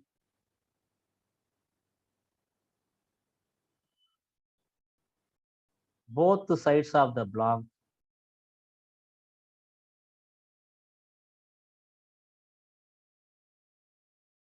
then C you have to take 2 multiply by C. So corrosion allowance instead of C we have to multiply by 2 because both sides we have to add the corrosion allowance. Just to write this, we will do one calculation. So you know how to find out is so E, W, no need to check. Only P, S, DG they will give in the exam question. Please remember, first you have to square root, then multiply by DG. Finally, you have to add C plus C. The formula should be written like this.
What is your doubt? Is it okay? Right. So we will do one calculation because blanks regularly they are asking in the exams. Blank calculation open book. So try this calculation 56. A blank is required between 2 NPSI to 150 pound class blank. The maximum pressure is 285 PSI at 100 degree. Corrosion allowance 0.1. Inside diameter of the gasket they have given. Blank metal they have given. ASTM TA285 grade C. Calculate the thickness required for the blank. So calculate it.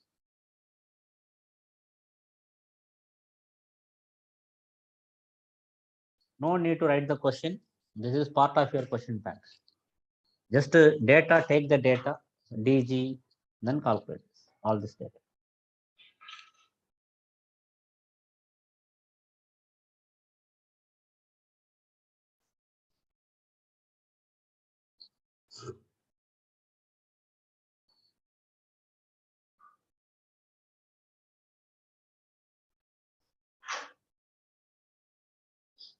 I think most of the mobile phone, if you rotate it, you can take the square root.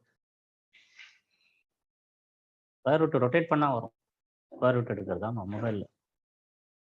Or you can use calculator. If anybody wants calculator, they can use. So square, take square root. First write the data, what is required, then calculate.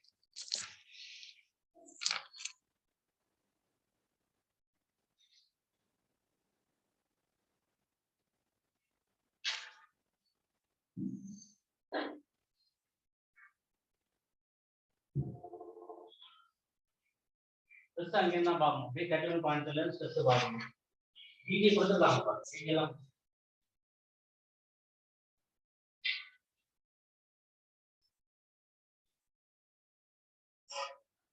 Rotate பண்ணீங்கன்னா square root வரும். கால்குலேட்டர்ல calculator rotate பண்ணி. அதுக்கு want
See, where you are struggling, what is the material? So you have to see the plate materials. What is the answer? So you have to get, yeah, if you are getting 0.545, then it is a correct answer. So how to work it out? So this is the formula. So you can apply, what is the DG? Just workout, just to tell me the workout. DG is 8.25 square root of 3P, 3 into pressure, to 85 divided by 16 into stress 18300. So we have to square root and multiply by 85, that is a TM, plus 0.1. So you'll get to 0.545 inch, right? This is the way you have to work blocks. So I told you there is only one twist maybe for this question. Sometimes both sides. So we will work it out one more question before moving further. So try this question also.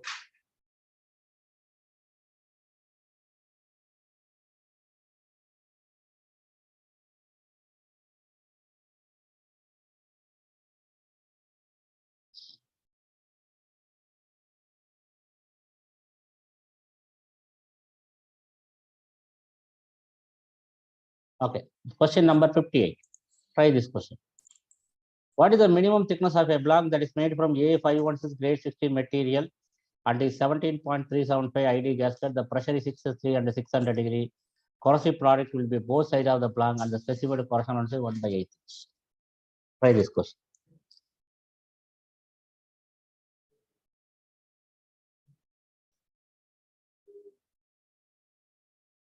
So material, you have to check plate material, 516 grade 60. Don't check in 5. Huh? See, all plates are seamless only. C means there is no joint in plate. It is just to confuse the given seamless. Huh? Black.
So you have to take, it is not 1/8 inch, it should be 2/8 inch.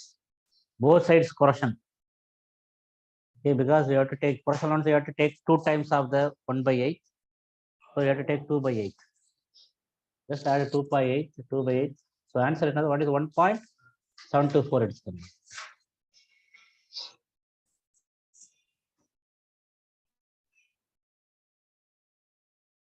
So which page is stress is there? Stress which page you have to revert?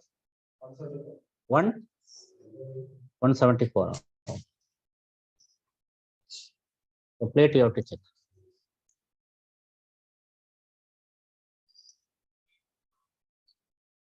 Right. So DG. So how to calculate it? The question number. What is the question number? 58.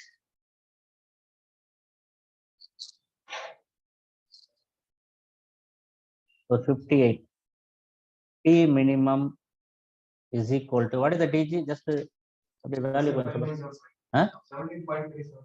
17.375 into square root of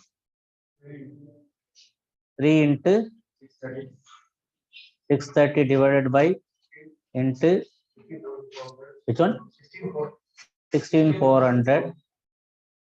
So plus C, we have to take instead of 1/8 inch, we have to take 2/8 inch because both sides is sporadic. So answer you are getting 17 point. Huh? What is the answer? 1 point.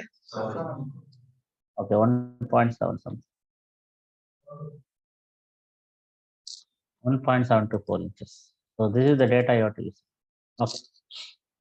Actually, that's all calculation in BCAT 1.3. Only two formulas. One is the thickness of the pipe formula, and another one is a Blanc formula. But generally, Blanc formula regularly they are asking in the exam. Thickness they are asking not based on this formula. We have to use a Farlow formula. But a new pipe or new pipe, when you are using completely changing the pipe, then you have to use the B31.3 formula. But we have some other tables also there. I told B31.3 there will be around 15 to 20 questions. Okay, let us proceed further. So please take B31.3. So this is the formula. That's all. Yes. Which one? This Blanc, there is no corrosion like that. Blanc is used generally during the hydro test for isolate. In the question there is a both side. Yeah, both side corrosion means you have to take corrosion allowance multiply by 2. Only then that will be only twist. Then we will just pass through some not very important things. Please take page number 32. Please take page number 32. We'll continue this chapter 2. So page number, please take page number 32. Next page. Piping for category D fluid service. See, some pipe materials are allowed only in some particular service. For example, if you take category D, the following carbon steel may be only used for category 5L, 53, all these things. So these are not important. Just to skip all these things. Please go to the page number 35. This is important. This table is important. Again, many exams, this question is asked. So what is meant by slip-on flange and lap joint flange? So slip-on flange and lap joint flange both are same. So the slip-on flange you can use as a lap joint flange. What is the difference between slip-on flange and lap joint? When you are using as a slip-on flange,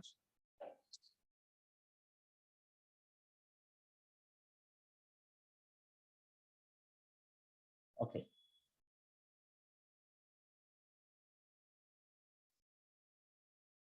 So slip-on flange will be welded to the pipe actually. I'm showing some welding data. I'm looking for welding.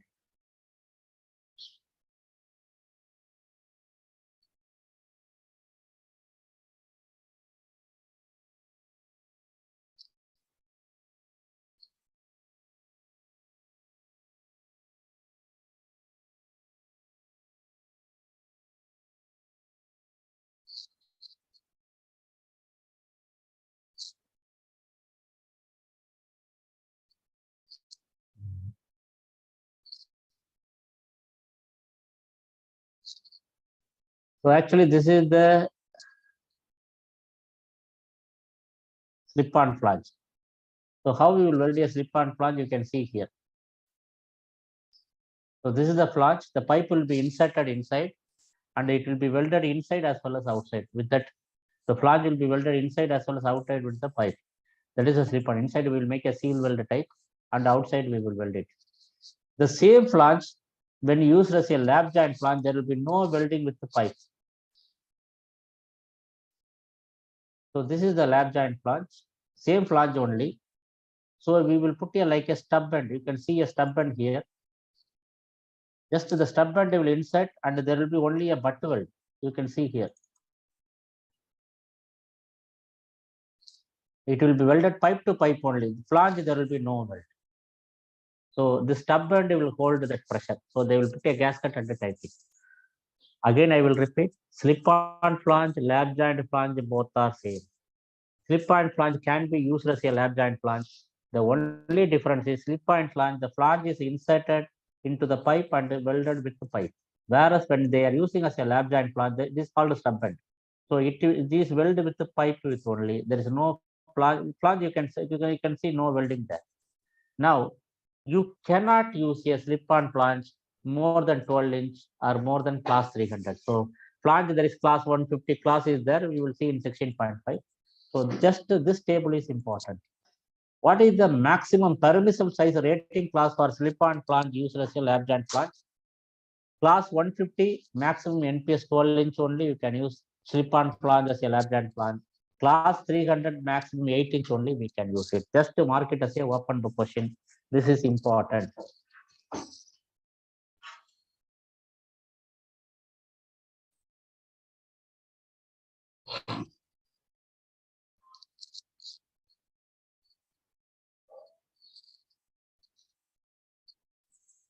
Now, where slip-on should be double welded. I told slip-on flange means pipe inside the pipe and weld both sides.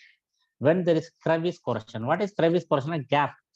If the gap liquid is going, it will corrode severely. That is called crevice corrosion. Erosion means removing material by force. Erosion, crevice corrosion present, it should be double welded. And in cyclic service, I already told the cyclic service, slip-on flange should not be used. Okay, so highlight this one.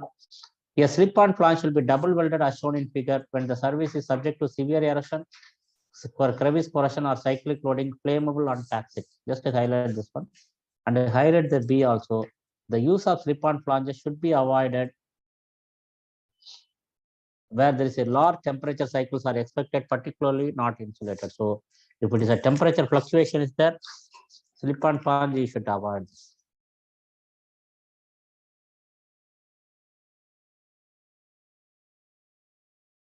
Then flanges for severe cycling. So generally severe cycling, you have to use a well neck flange.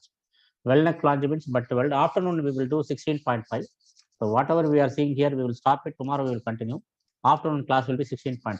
Okay. Unless it is safeguarded, a flange to be used under severe cyclic conditions shall be well neck.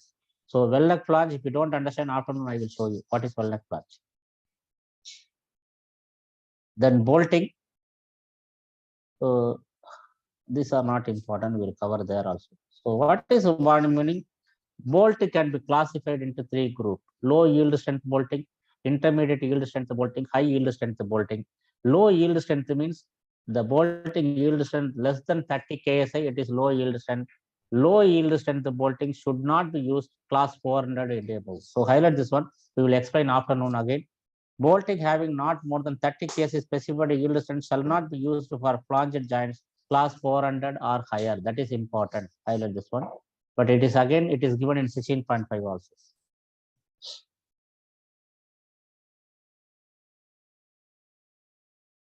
Then doesn't matter size. doesn't matter, size doesn't matter. Then socket weld.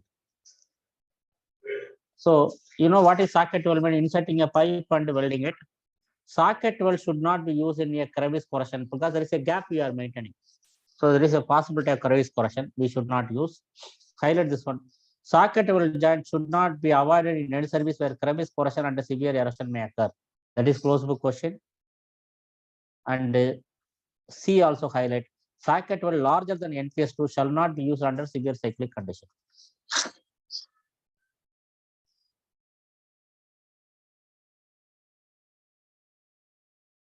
Then these are not important. Then please go to the next page.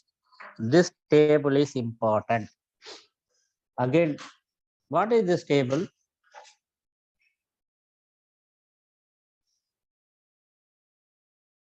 Threaded piping. Suppose you are making a pipe thread.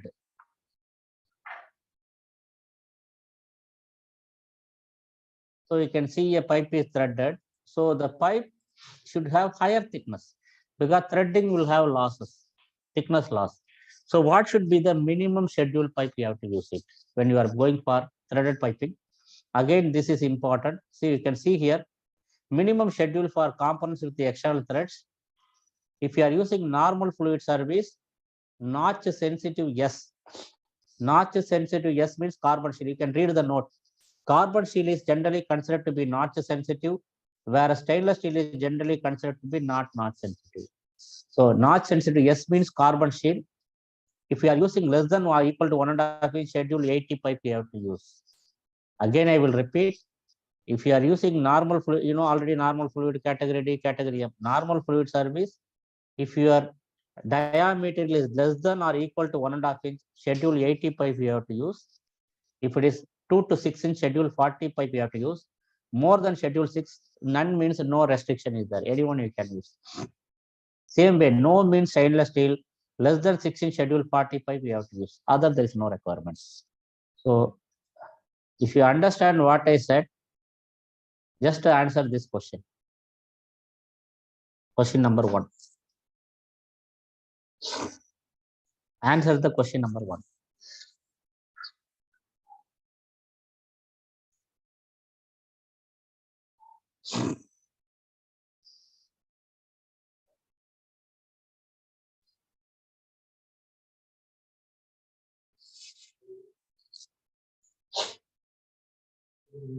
So answer is schedule 80 we have to use.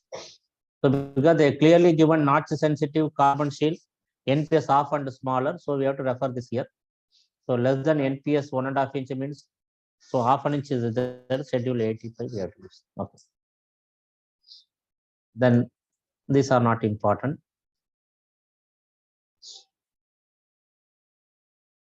What is meant by straight threaded joints? It is our in question bank, but even though it is not important. A coupling, when you are using the coupling joint, that is called straight threaded joint. Highlight this one. Threaded joint, which tightness of the joint provide a seating surface other than the threads, union compromising male and female joint. That is called straight threaded joint. Open to question. It is not very important. It is marked in our question bank. So mark it as a open book.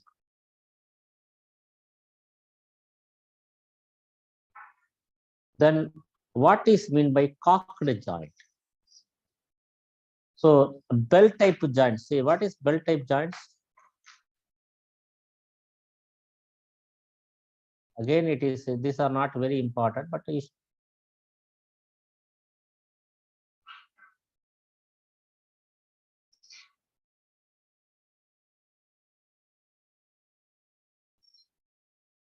so this is the bell type cocked joint.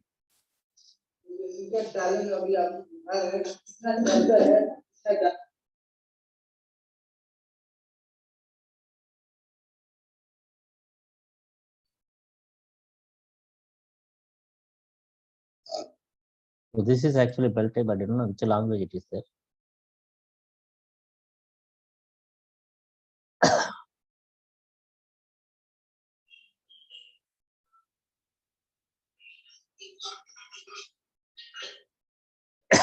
And this is a bell type joint.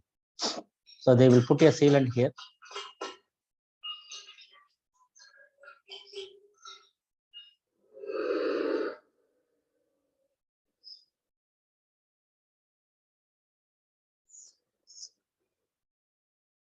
No, they are using actually Melton lead.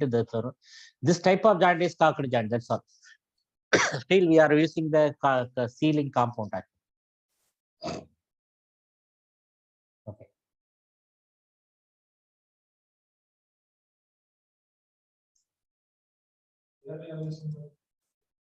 underground piping. Okay. See, cocked joint will be belt type shall be limited to category D fluid service. Only category D we can use it. Other things, this type of joints are not allowed. Okay, next. Then please go to this page. It is important. Page number 40. What is meant by cold spring? What is cold spring? Suppose I am erecting a pipe, say vertically straight. If it is operating in high temperature, what will happen? The pipe will expand because of the temperature and there will be a misalignment. Misalignment means it will not stay. So to avoid misalignment, generally what they will do, they will put some clamp and lock it. But it avoids misalignment. The problem is there will be a stress. Pipe is trying to go out and you are not allowing it. So even a small cracks, it will immediately fail. To avoid that, generally what they will do, sometimes instead of erecting straight, you can put it opposite side so that during service it will become a straight. This type of intentional deformation, purposely you are deforming the pipe, is called cold spring.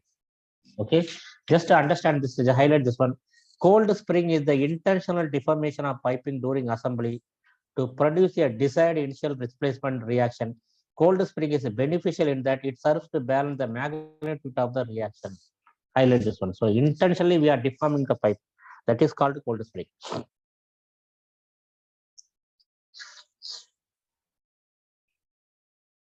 The next one, modulus of elasticity.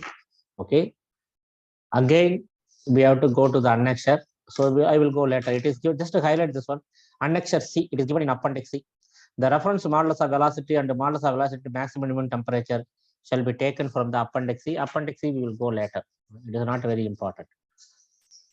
Then this is important. What is meant by Paschen ratio? See, what is meant by Paschen ratio? When there is a tensile load. Tensile load means when you are pulling, length will increase, but the width will decrease. When you are pulling anything, when the length increases, the width will decrease. The width to length ratio is called as a Paschen ratio. For designer should be taken as a 0.3. You have to remember this also. So Paschen ratio may be taken as 0.3 all temperature for all metals. More accurate and authoritative data may be used if available. That is close book question. Now next one, stop walls in pressure relief piping. Next page. See, what is meant by stop wall? There is a pressure relief wall, safety wall, relief wall. When you are putting a safety wall in a piping, suppose it is not performing, then you have to remove it. You cannot remove when the piping is in service. So to remove that, they will put a gate wall before that one. So the gate wall will be closed, then that wall will be removed for service. That gate wall is called as a stop wall. Now, who will close the stop wall? A authorized person should close it. Point number one. Second one is, there is one thing called a lotto, log out and tag out. So you have to put a tag and lock it out so that people will not disturb it. Okay. So highlight this one. A full area stop wall may be installed on the inlet of side pressure relief device. A full area stop wall may be placed on the discharge side of the pressure relief. Now, then this line is important. See, as an alternative to B, stop wall shall be so constructed or arranged that can be locked and sealed in either open or closed position. That is important. It is in your question bank. Now, pressure relieving device. So, B31.3 does not have any rules for pressure relieving device.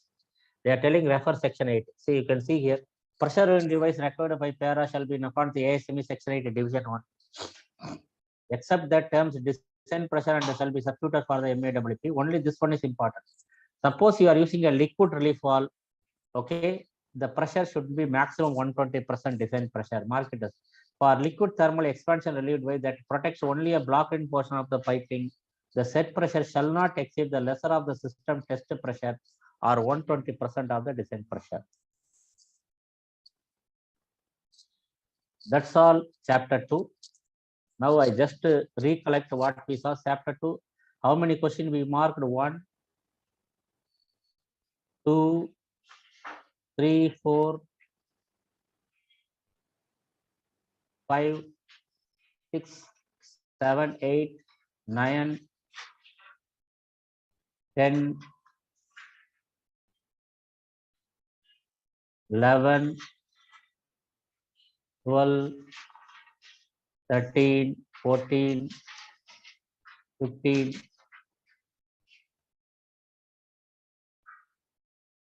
16, 17, 18. So we have marked 18 questions. Generally, there will be 4 questions. See, again, I will repeat. Descent temperature, recently they asked in the open book question, the definition of descent temperature. Okay, so page number 11. So we will go forward. And this also reasoning, interline insulation piping components, I will calculate the temperature based on that heat transfer calculation that was asked in the open book recently. Then dead load, these are the blue colors are previous question actually. Open closed book question. Then this table, longitudinal weld joint quality factor EJ, you can use this table. And one important thing is that no 1 and 2, that is furnace butt weld and electric resistant weld, because they are autogeneously welded. Even if you do radiography, the EJ will not change. EJ will be 0.6 and 0.85 only. So other things, when you do radiography, you can make it as a 1. Okay, you can see it is not permitted to increase the joint quality factor by additional examination of joint 1 and 2. 1 and 2 we cannot change it. Then this formula T is equal to PD 2SEW plus Ty. There is one more formula you can see here. Tm is equal to T plus C. Don't use that formula because it is confusing. Because 570 minimum required thickness means without a corrosion allowance. Generally keep that concept. Here it is with the corrosion allowance, don't confuse that. That's why I didn't that formula. Now sometimes they can ask what is W. So you have to refer the table and answer it. Same way, sometimes they can ask what is the coefficient. For example, what is the coefficient of carbon steel for 900? 0.4, 950, 0.5, 1000, 0. Suppose it is 975. What is the Y? Suppose in between it is not 950 or 1000, in between. So what code says averaging is allowed. So 975 means 0.5, 0.7. If you average it, what you will get? 0.6. So where it is given, you can see here the Y explanation they are given here. See. Coefficient from table 304, the Y value Y may be interpolated for intermediate temperature. Interpolation means averaging. Averaging is allowed. Just to highlight this one. So it can be averaged. Previous page.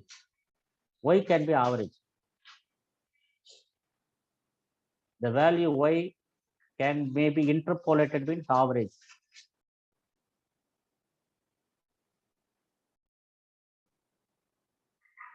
Then so after Y blank. So blank page number 31, blank formula is important. See, you are very close to your exam because only I think most of you 1 week left. That's why we are working all calculation also simultaneously. Okay, so blank calculation is important. I told you regularly they are asking blank calculation. So only thing is stress, you should not refer the piping stress. You have to go to the plate and check that one. Then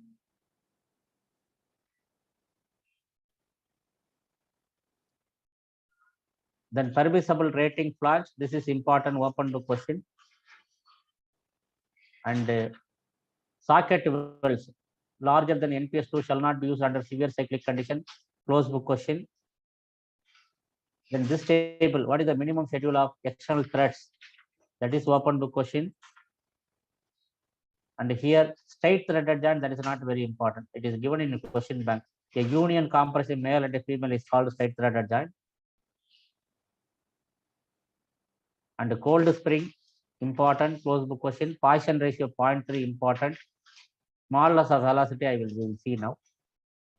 And when you have a stop wall, it should be locked and sealed. Then when you're using a liquid thermal expansion relief valve, 120% design pressure or test pressure, whichever is less, So it will be always 120% descent pressure will be less because our test pressure is 1.5 times formula. It will be more. Okay. This is the end of the chapter 2. Okay. Now, just we will go to the appendix. So we will complete the appendix C before closing for lunch. So please go to the appendix. So morning we have seen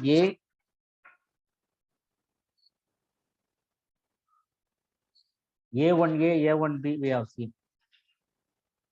Now please go to the appendix C1, thermal expansion data, page number 392.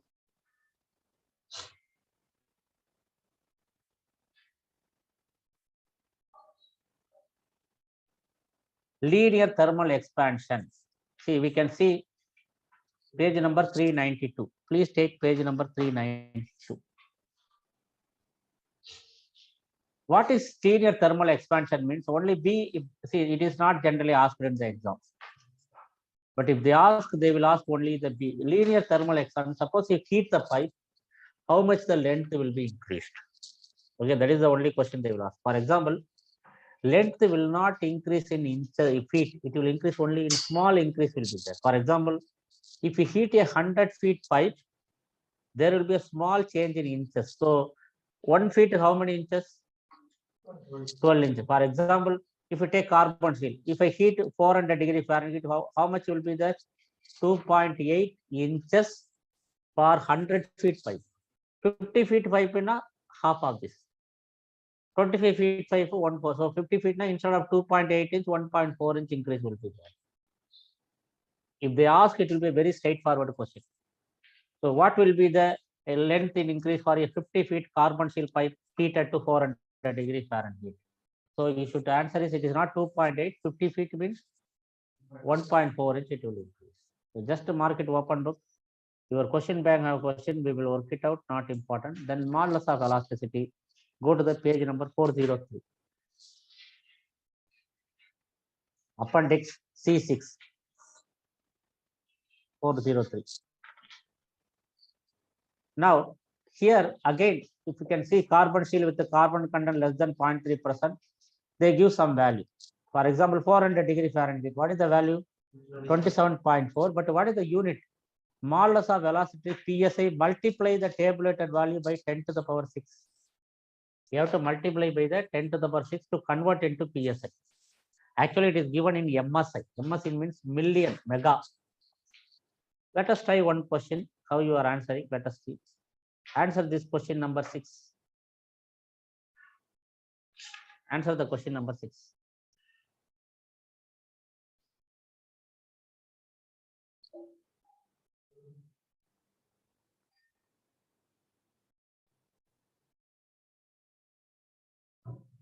Which one is the correct answer? A or B? 50-50.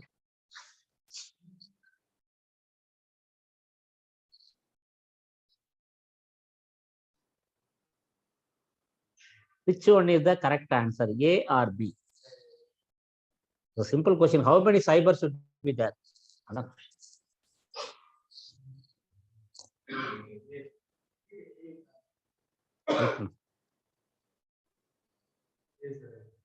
A is the correct answer because it is 25.5. So multiply by 10 to the power 6 means it would be 5 cybers instead of 6. So A is the correct answer. Right. This is the appendix C6. Then appendix F. Please go to the appendix F. I will complete the appendix just another 5 minutes. Page number 419. Page number 419. What is meant by geysering? See, because this all covered in your question pack, even though they are not nowadays, they are not asking question because old exam there was a question. Geysering means suppose the operating temperature of a liquid is near its boiling point, it will boil. Boil, what will happen? It will a vapor will come, then pressure will increase. And if there is not properly covered, then can be expulsion also will be there. So highlight this one. Geysering is an effect that can occur in piping handling fluids at or near their boiling temperature under the condition when rapid evaporation of vapor within the piping causes rapid expulsion of liquid. In such cases, a pressure surge, pressure increase can be generated, which may be tested to the piping. Geysering usually associated with the vertical pipelines, but may occur in inclined lines under such generally vertical pipe only, it will have the problem. Highlight this paragraph. Then please go to the page number 421. Pressure relief piping. F322.6, highlight this one. If stop walls are located in pressure relief piping in accordance with the para, and if any of the stop walls to be closed while equipment is in operation, authorized person should be present. That is important. The stop wall should be closed only by authorized person. That highlight this one. Then appendix M, there is a flow chart is given. See what it says. You remember morning I told what is the category D piping definition? Non-flammable, non-toxic, temperature -20 to 366, pressure up to 150 psi. Suppose everything cover under category D. For example, you can see fluid service classified high pressure no, toxic no, flammable no, exposure leakage no, design pressure gauge pressure is 150 or less, yes. Is the fluid temperature caused -20? No. So it is complete category D. Suppose owner doesn't want, even it is category D, if owner want to categorize as a normal fluid, it is allowed. Owner can upgrade the pipes because category D is the lowest grade, normal fluid, category M. Inspection will see because why we have to upgrade category D as per B31.3, no NDT is required. Only visual, no radiograph. So, but owner thinks, no, I want to take radiography. Then he will upgrade the pipe to the normal. You can see here, category D fluid surface designated by owner. Yes means pipe elements category D may be used. Suppose owner says no, design and construct as per the normal fluid service. A category D pipe can be upgraded to normal fluid. A normal fluid can be upgraded to category M, but reverse it is not possible. Code says it the category M, you cannot make it as a normal fluid. Then finally, appendix B, there are three definitions. What is meant by excursion? If the design conditions are exceeded, that is called excursion. Highlight this one. Any condition at which pressure or temperature both exceed the design condition, that is called excursion. Operate page number 494, last page. What is operating condition? Any condition of pressure and temperature under which the design condition are not exceeded, that is called operating. Service condition, any operating condition or excursion. So excursion means if the design condition, generally design pressure 100 mean operating, I told only 90. Suppose if it is pressure is going more than design pressure, then it is called excursion. So we have completed chapter 1 and 2, and we have completed all appendixes. The afternoon class will be just first or 25, 20 to 30 minutes, 2 o'clock we will start. We will review the 578 questions. Yesterday we completed 578 question. We will review online. Okay. We have some additional question in the final QB also. So there will be around 35 questions. We will review it. It will take maybe 20 to 30 minutes. After that, we will start 16.5 because B31.3 will be tough in the afternoon. So B31.3 chapter 3 we will continue tomorrow morning. So afternoon 2 o'clock, after completing the 578 review, we will start 16. I hope all 4 books are there, right? Yeah. Okay, no problem. Okay. So see you 2 o'clock.